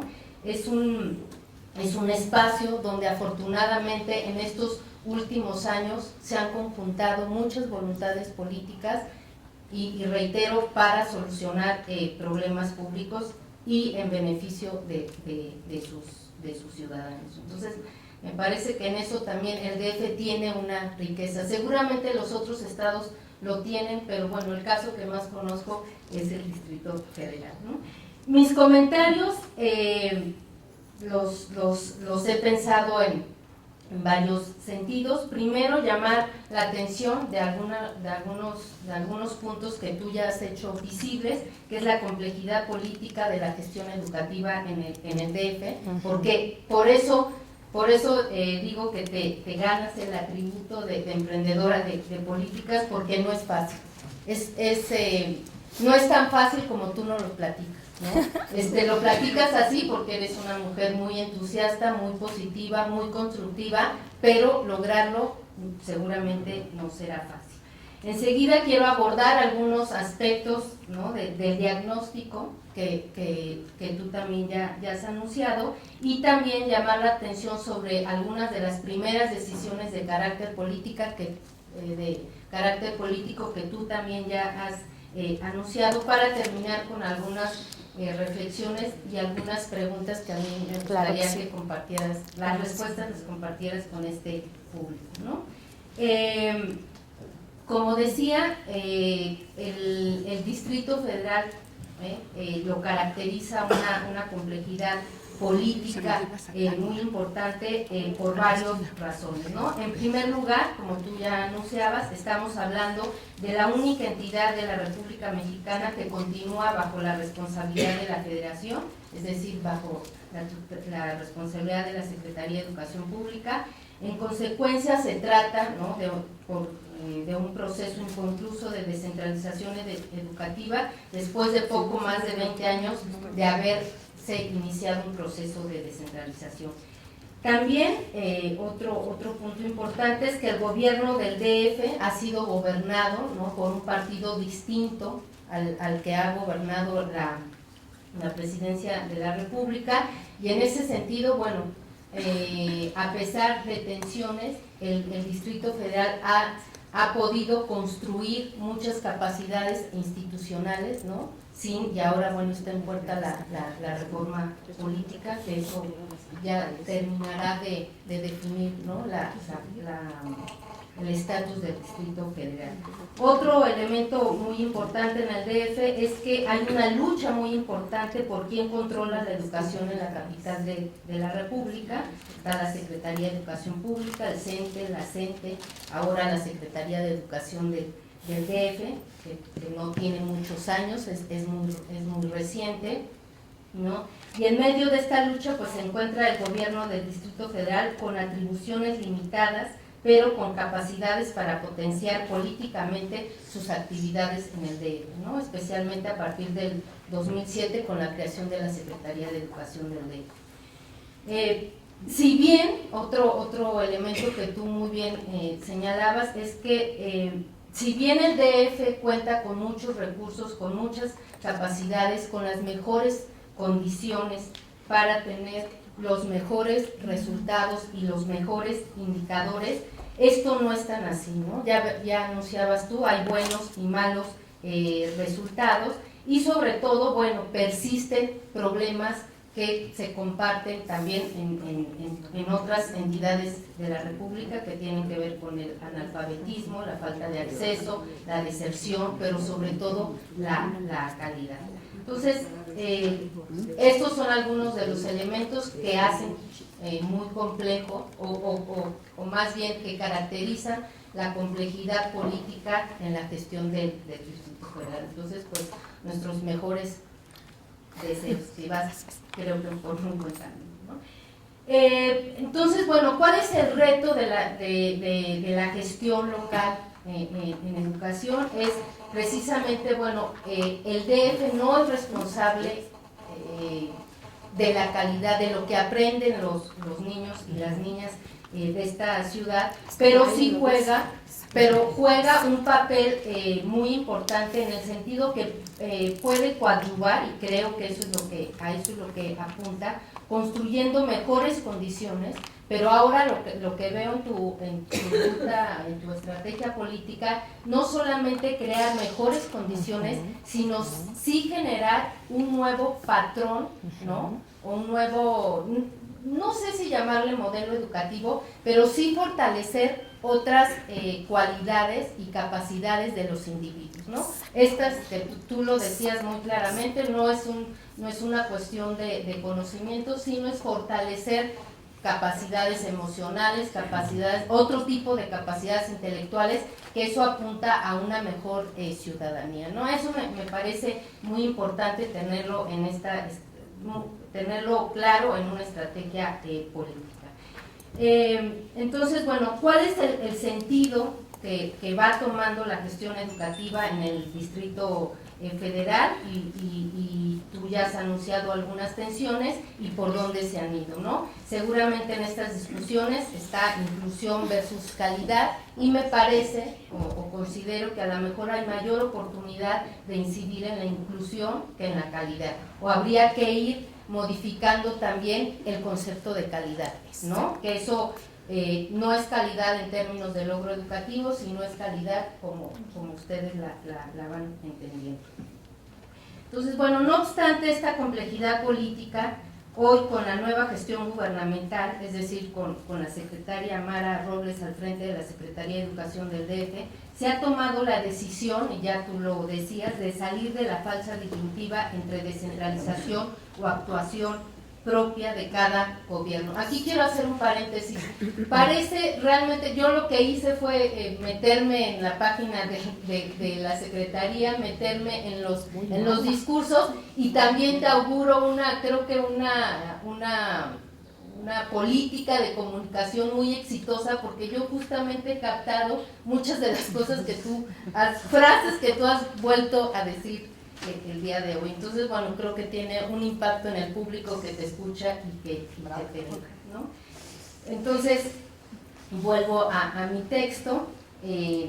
Se ha tomado esta decisión, ¿no?, de salir de esta falsa disyuntiva, y me parece que sí se hace un balance muy importante. El haberse ido por la descentralización es complejísimo, no hubieran logrado, creo que, mayores cosas como la que pueden lograr por otro lado, ¿no?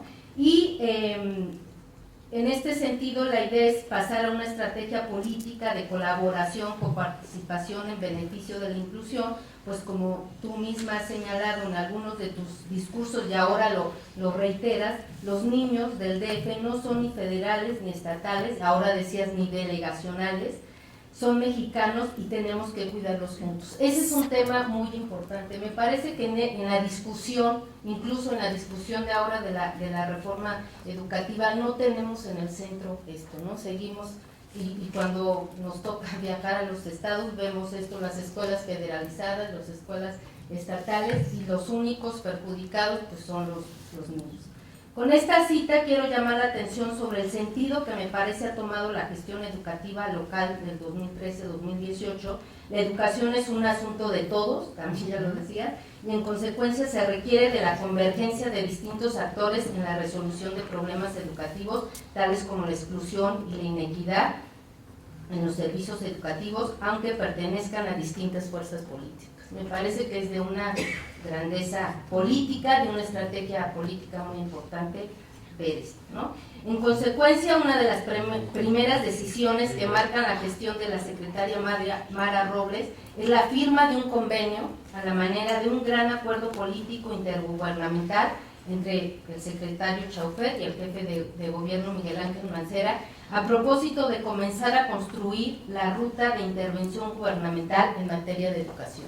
Me parece que ese es un punto de inflexión muy importante, y además con resultados de muy corto plazo, ¿no? Me parece que uno de los resultados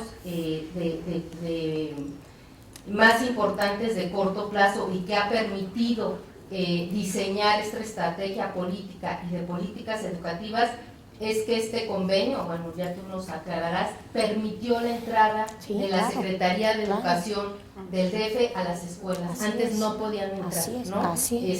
Tú misma mencionabas en alguna ocasión, hay muchas anécdotas de que, bueno, las becas o los apoyos económicos que recibían los niños no se los podían dar adentro de la escuela sino afuera, ¿no? Porque no podían entrar. Entonces me parece, son pasos que parecen insignificantes, pero políticamente sí son muy, muy importantes porque detonan otros procesos de cambio muy importantes, ¿no? En esta misma línea destaca la creación del Consejo Educativo de la Calidad y una red, como tú decías, de investigadores para la equidad y la calidad de la educación, que en ese sentido estos son dos instancias, ¿no?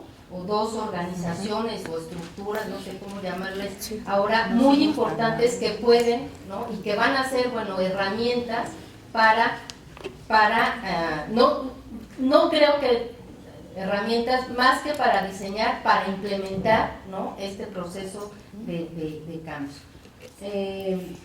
Uno de los resultados, decía, de este acuerdo político ha sido poder acceder a las escuelas. Ahora tú ya nos anunciabas muchas programas que han iniciado, de Salud Arte, que me parece maravilloso, el de los comedores también me parece maravilloso. Todos, la verdad que suenan, no solamente suenan novedosos e interesantes, sino que suenan a que sí pueden tener un impacto, ¿no? Aquí el gran desafío, y es una de las preguntas que plantearía al final, es cómo mantener este desafío, ¿no? Porque necesitaríamos tantos tomadores de decisiones, mucho más tomadores de decisiones como tú y como los que han existido, te han antecedido, pero para ir construyendo este gran desafío, ¿no?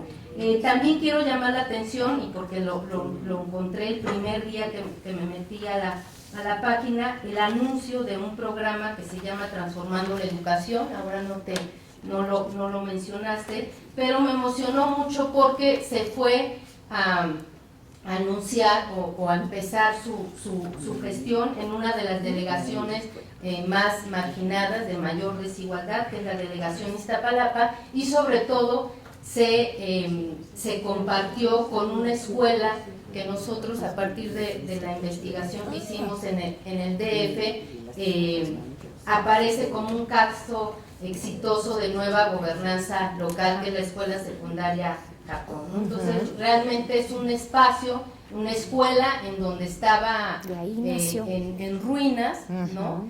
Se levantó a partir de un emprendedor de políticas y de poder haber rescatado esa escuela con comedor, con cómputos, la volvieron a hacer, ventanas grandes, comedor, etcétera. Entonces me parece que habla de tu sensibilidad y de una sensibilidad llena de contenido, ¿no?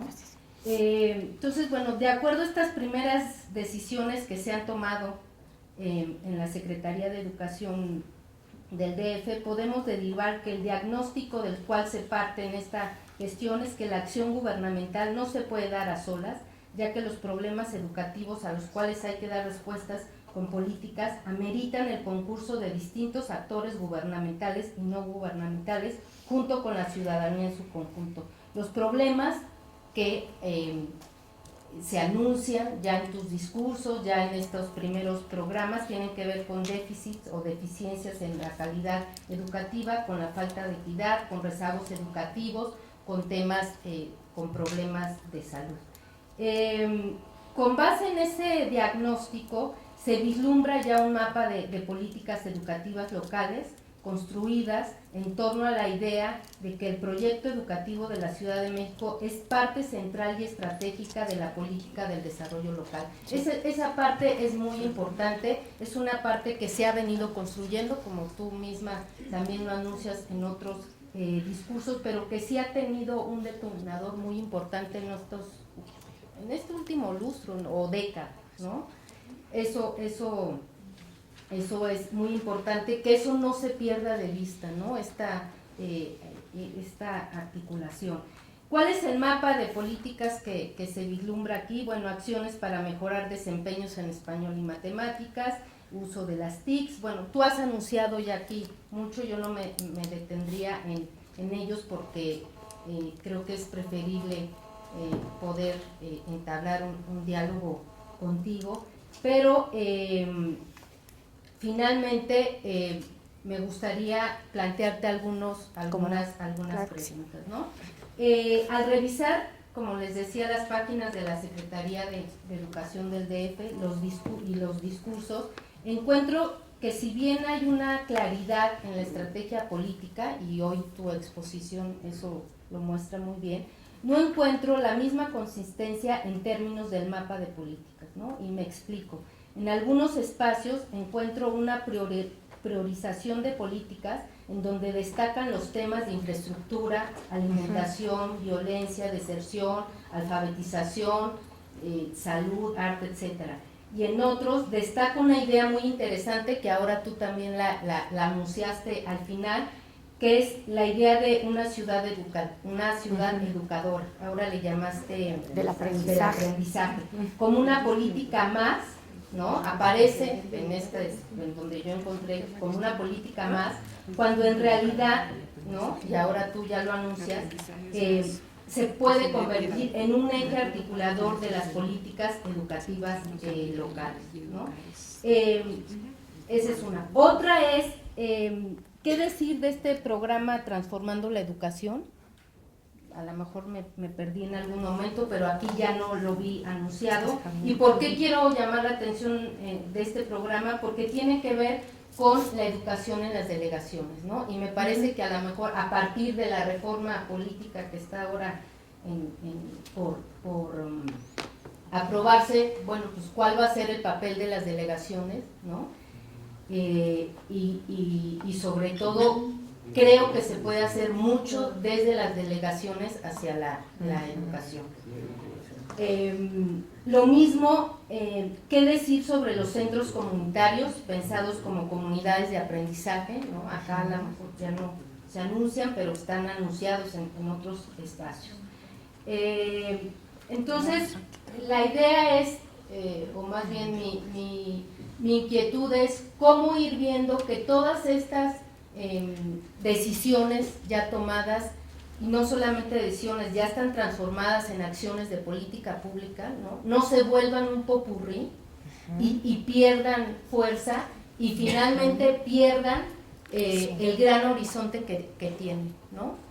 Y bueno, pensando que esto va a durar 6 años y ojalá continúe muchos años más, porque esto no se va a poder construir en el corto plazo, ¿no?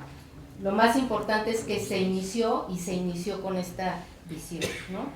Y una pregunta más, o más bien inquietud más, es cómo hacer para que esta estrategia política, a la manera de lo que podría caracterizarse como una nueva gobernanza local, tenga efectivamente impacto, ¿no?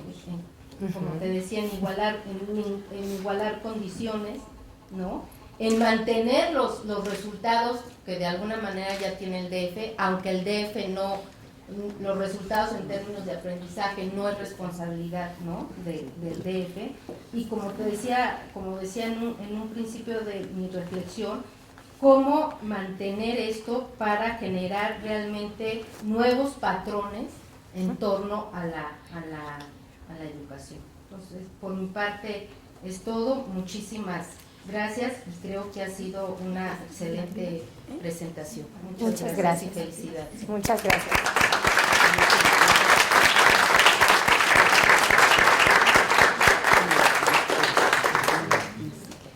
Muchísimas gracias a la doctora Gloria del Castillo, que es el problema de venir a tener reuniones con los maestros, ¿verdad? Ahora hay que responder a las preguntas hechas desde quien sabe bien de políticas públicas.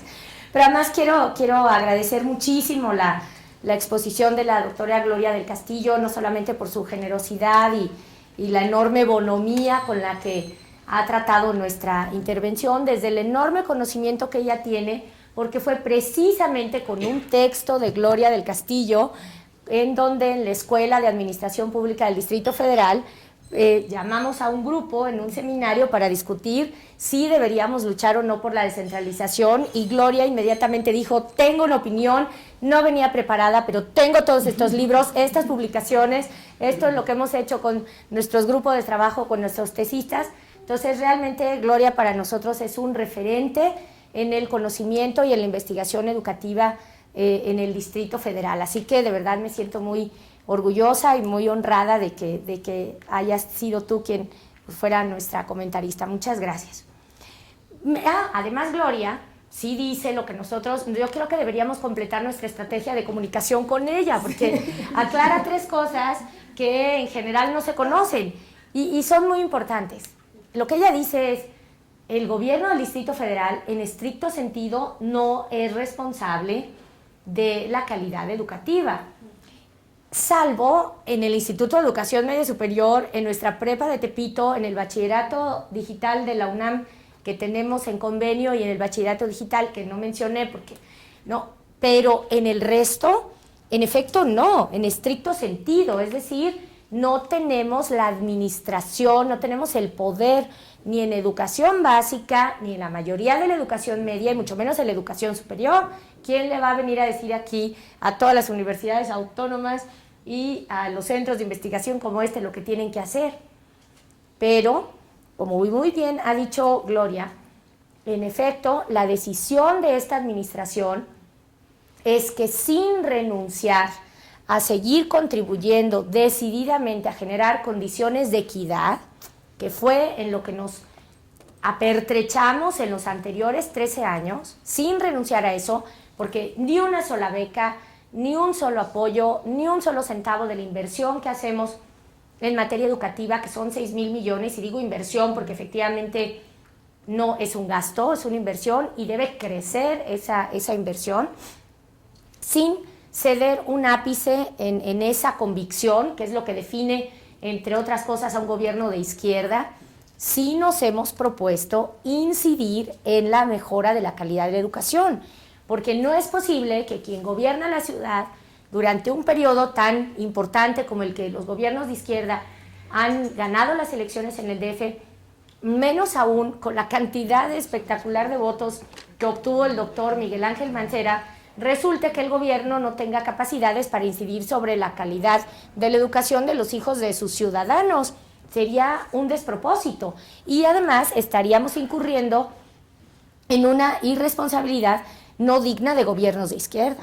Y por eso nosotros, cuando nos planteamos el acuerdo, debatimos muy claramente si efectivamente la vía de avanzar era siempre la de la confrontación, y precisamente pensamos que por la vía de los acuerdos, que no diluyen las diferencias políticas y que estamos compitiendo, por supuesto, claro que estamos compitiendo, pero no podíamos hacerlo si efectivamente estábamos afuera de las escuelas, como ha dicho Gloria, y además era absurdo que todo esto que el gobierno estaba invirtiendo, me faltó decir algo importantísimo, el gobierno del Distrito Federal digitalizó todas las aulas, puso un aula digital en todas las escuelas de la ciudad, 30 computadoras y conectividad a internet que no existían, lo pagó el gobierno del Distrito Federal.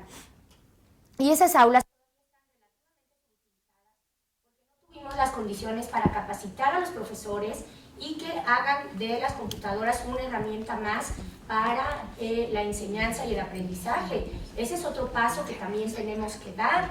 Y otra cosa muy importante, nosotros colocamos en cada salón alrededor de 39,000 alertas sísmicas para que en cada uno de los grupos de estudio de esta ciudad los niños pequeños tengan la posibilidad de salir, como todos saben, 30 segundos antes de que haya un sismo desde la región que tenemos ahora conectada para anunciar. Es decir, el gobierno del DF ha hecho un gran aporte y por lo tanto no podía seguir fuera de la definición de las políticas educativas. Y al final de cuentas, para retomar el libro de Gilberto Guevara, siempre me gusta citar mucho el título del poder y el saber, lo importante no es quien tenga la administración, lo importante no es quien tenga el poder, lo importante no es quien pague la nómina, lo importante es quien dé la línea de por dónde va la política educativa. Y no somos pretenciosos y no decimos que nosotros estamos dirigiendo ya, pero sí aspiramos a incidir en esa dirección de la educación. Claro que aspiramos, pues, si no, entonces, ¿qué sentido tendría la existencia de una secretaría como la nuestra, que por cierto es muy pequeña en términos de estructura y de gasto burocrático? De los 6,000 millones, la secretaría apenas tiene 325, pero con las iniciativas que hemos lanzado, estoy muy contenta de que nuestro techo presupuestal por lo menos consolida ahora los 116 millones más que implica el programa Saludarte, y creceremos no para tener más aparato burocrático no beberiano, sino creceremos en todo caso para lanzar más iniciativas que puedan mejorar la calidad de la educación. Pero voy a las preguntas. Una muy importante: ¿cómo vamos a decidir qué consolidamos, qué continuamos, qué cosas no continuamos y qué cosas definitivamente cerramos? También, como me lo enseñaron en esta facultad, por la vía de la evaluación imparcial, de la evaluación objetiva, de la evaluación transparente y sin ambajes. Por eso le hemos pedido al Instituto Nacional de Salud Pública que sea quien haga la evaluación del programa en lo que tiene que ver con educación para la salud, y al Instituto Nacional de la Evaluación de la Educación que haga la evaluación educativa del programa. Es un programa piloto porque efectivamente queremos que tenga impacto. No solamente, como nos enseñó Cohen, queremos cobertura, sino que queremos resolver problemas. No se trata solo de repartir objetos y de distribuir dineros. Lo que queremos es realmente cambiar las cosas, y al final de cuentas el impacto es si mejoran los hábitos educativos de los niños, si mejoran sus capacidades y sus habilidades psicoafectivas. Y ustedes, que son serios estudiosos de las políticas públicas, saben que eso no se hace de un día para otro. Y nosotros sí queremos asumir el reto de hacernos un planteamiento sexenal. Si hacemos las cosas bien, lo veremos al final. Y no creemos que haya que hacer políticas que solamente tengan efectos publicitarios, sino que realmente vayan consolidando paso a paso resultados que cambien las cosas. Yo diría que la respuesta a cómo no hacer de esto una colección de programas, en la Ciudad de México llegó a haber hasta 400 presuntos programas sociales. Uno de ellos era el de que si demostrabas que tenías un gallo te regalaban 10 gallinas. No tenía ninguna perspectiva de género ese programa. Y a cualquier acción se le denominaba programa social. Se hizo un gran esfuerzo en el gobierno anterior por hacer un padrón concentrado, por poner requisitos, por crear una instancia como es Evalúa DF, donde también tenemos a una importante integrante de la comunidad de Flaxo, Úrsula Zurita, si no me equivoco, es parte de Evalúa DF, y hacemos evaluación de nuestras políticas sociales. Entonces, ¿cómo vamos a lograr que esto no sea una colección de acciones inconexas, sino que realmente sea una política pública orientada, que tenga un mapa consistente con la elaboración del programa sectorial? En este momento, por ejemplo, el FIDEGAR es un fideicomiso que está sectorizado a la Secretaría, pero que no depende de nosotros directamente. El Instituto de Enseñanza Media Superior es un organismo público descentralizado con personalidad jurídica y patrimonio propio, y aunque la secretaria preside la Junta de Gobierno, en los hechos quien ejerce el presupuesto y toma las decisiones es la dirección del instituto. El INDEPORTE, que también está sectorizado a la Secretaría, tiene el mismo estatus jurídico. Los programas de útiles y uniformes escolares se brindan desde la Secretaría de Desarrollo Social. Bueno, hasta el transporte escolar depende de la Secretaría de Medio Ambiente, pero nosotros tomamos la decisión de no competir por la centralización de esos recursos. Inevitablemente iba a generar tensiones al interior del gobierno. ¿Y para qué? Si lo que nosotros queremos es incidir en el rumbo de la política educativa, no centralizar la ejecución de los recursos. Entonces estamos elaborando, gracias también a Flaxo, de hecho se elaboró el Programa General de Gobierno desde la perspectiva de planteamiento de problemas y de políticas transversales, no por secretaría. Entonces estamos trabajando juntos, Secretaría de Desarrollo Social, Secretaría de Salud, Secretaría de Educación, Secretaría de Medio Ambiente, y con todas y cada una de las secretarías en el área que corresponde, para hacer una política sectorial.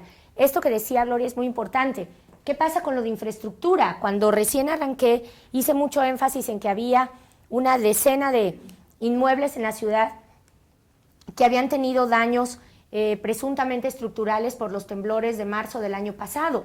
Bueno, conseguimos un recurso federal y nos coordinamos a través del Instituto Local de Infraestructura Educativa, que tampoco depende de la Secretaría, sino que está sectorizado, con el Instituto Nacional de Infraestructura Educativa y con las delegaciones para hacer un diagnóstico común que jamás había existido para evitar que las primarias se siguieran pintando y pintando y pintando. Nos reíamos porque había una directora de kinder que le gustaba tanto al delegado que el kinder había sido pintado 35 veces. Entonces nosotros lo que sugeríamos es que la directora cambiara de kinder para... No, en realidad lo que proponemos es que nos coordinemos para que cada quien, no en función de sus intereses, repare cosas, sino que tengamos un piso de resolver lo estructural, luego lo funcional, las instalaciones hidrosanitarias, las instalaciones hidroeléctricas y finalmente la parte estética, que no es menor. Entonces, ¿cuál es nuestra respuesta? Activar de manera consistente y sistemática 3 dispositivos. Número 1, el que mencionó Gloria, que son 2 consejos. El Consejo de Educación de la propia Secretaría, del que como directora de la Escuela de Administración Pública yo era secretaria técnica en la administración anterior, de tal manera que conozco su funcionamiento. El Consejo de Educación de la Ciudad, que es donde está la UNAM, el POLI, la UAM, el TEC, la Ibero, todo por eso dijimos, somos muy poderosos juntos, desde cuenta, podríamos ser capaces de todo. O sea, esa coordinación es lo importante. Bueno, el Consejo de Educación, entonces Consejo de Educación de la Secretaría, Consejo de Educación de la Ciudad. Digamos, ahí está la inteligencia y la fuerza de todas estas instituciones. Número 2, coordinación al interior del gobierno con todas las secretarías que he mencionado para tener una política sectorial y no hacer cosas aisladas por dependencia. Y la tercera, guardando las distancias, manteniendo las diferencias, colaboración con todas las instancias de gobierno. No confrontación ni con el gobierno federal, mucho menos con las delegaciones. Y ahí hay un reto importante, las delegaciones. A pesar de que tenemos una estupenda relación con todos los delegados que se han involucrado en Saludarte, ellos están garantizando el agua, están garantizando que funcionen los manerales, están garantizando el desasolve de las escuelas, están recolectando la basura todos los días, que no es un asunto menor de ninguna manera, están garantizando además condiciones de seguridad alrededor, están atendiendo casos de desarrollo social que exceden a lo propiamente educativo al interior de las escuelas. Todavía tenemos en las delegaciones decenas de proyectos, de programas que van desde becas, lentes, hasta zapatos, ¿no? Entonces, también tenemos que hacer un esfuerzo con las delegaciones para que, sin quitarle la visibilidad y el liderazgo que necesitan tener los delegados, porque son electos democráticamente, compartamos una misma política. Entonces, ¿cuál es nuestra respuesta? Número 1, evaluación externa e imparcial. En este caso, Instituto Nacional de Salud Pública, Instituto Nacional de la Evaluación de la Educación. Búsqueda de políticas, de asesoría y de consensos, Consejo de Educación de la Secretaría, Consejo de la Ciudad y la línea de colaboración responsable con respeto a las diferencias con los distintos órdenes de gobierno. ¿Y en qué va a aterrizar todo eso? En que en los siguientes meses, me parece que por ley tenemos como límite junio del año que entra, no quiero mentirles, en la elaboración del programa sectorial. De tal manera que en ese programa sectorial se diga cuál será el eje articulador. Ya es tarde y tengo que llegar a otra tarea, pero justamente yo quería cerrar diciéndoles, regresando a mi pregunta original, ¿educar para qué? ¿Recuerdan? Y entonces Platón, Aristóteles, Gramsci y tal.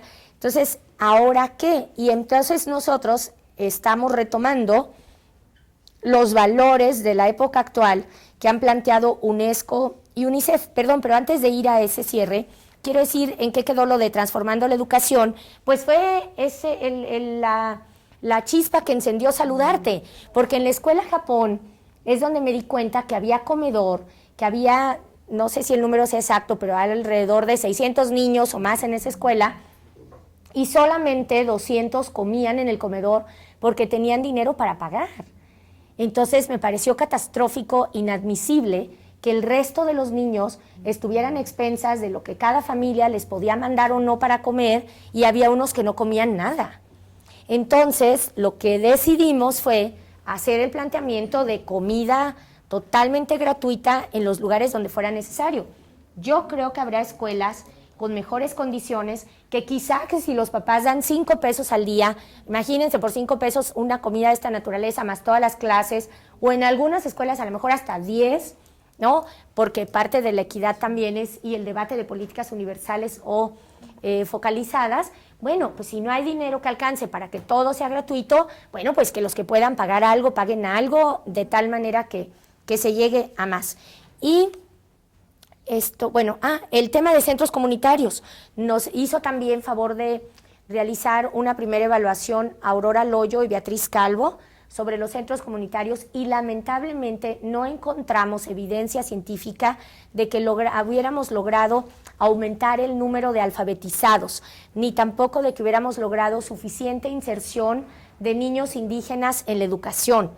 Estamos ahora terminando la segunda evaluación con estas 2 investigadoras, y por eso decidimos migrar los recursos de ese programa al programa de alfabetización diversificada.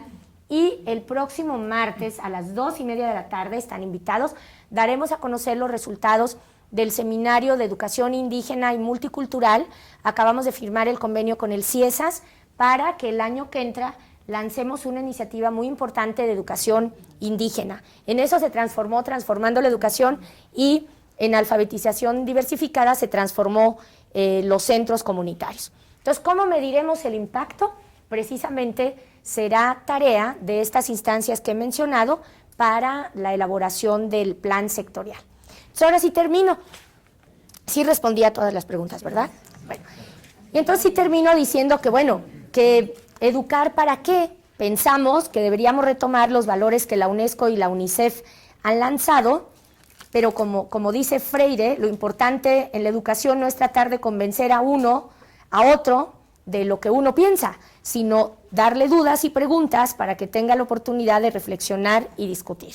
De tal manera que nosotros pensamos que el educar para qué en el futuro de la educación en la Ciudad de México, pero que ya está ayer, tiene que ver con educación para el conocimiento y del cuidado del cuerpo y la salud, tiene que ver con el respeto mutuo a los derechos y a las obligaciones, educación en la heterogeneidad y en la diversidad, de tal manera que los niños indígenas, así como en Estados Unidos Black is Beautiful y lograron un presidente negro, pues también aquí logremos que los niños indígenas sean bienvenidos en las escuelas, y que los niños que son mestizos se sientan orgullosos de tener un compañerito que habla 2 idiomas, y que aprendan a que lo moreno y lo chocolate es bello, y que no se debe de discriminar a los chicos, que por el contrario representan una diversidad cultural bellísima.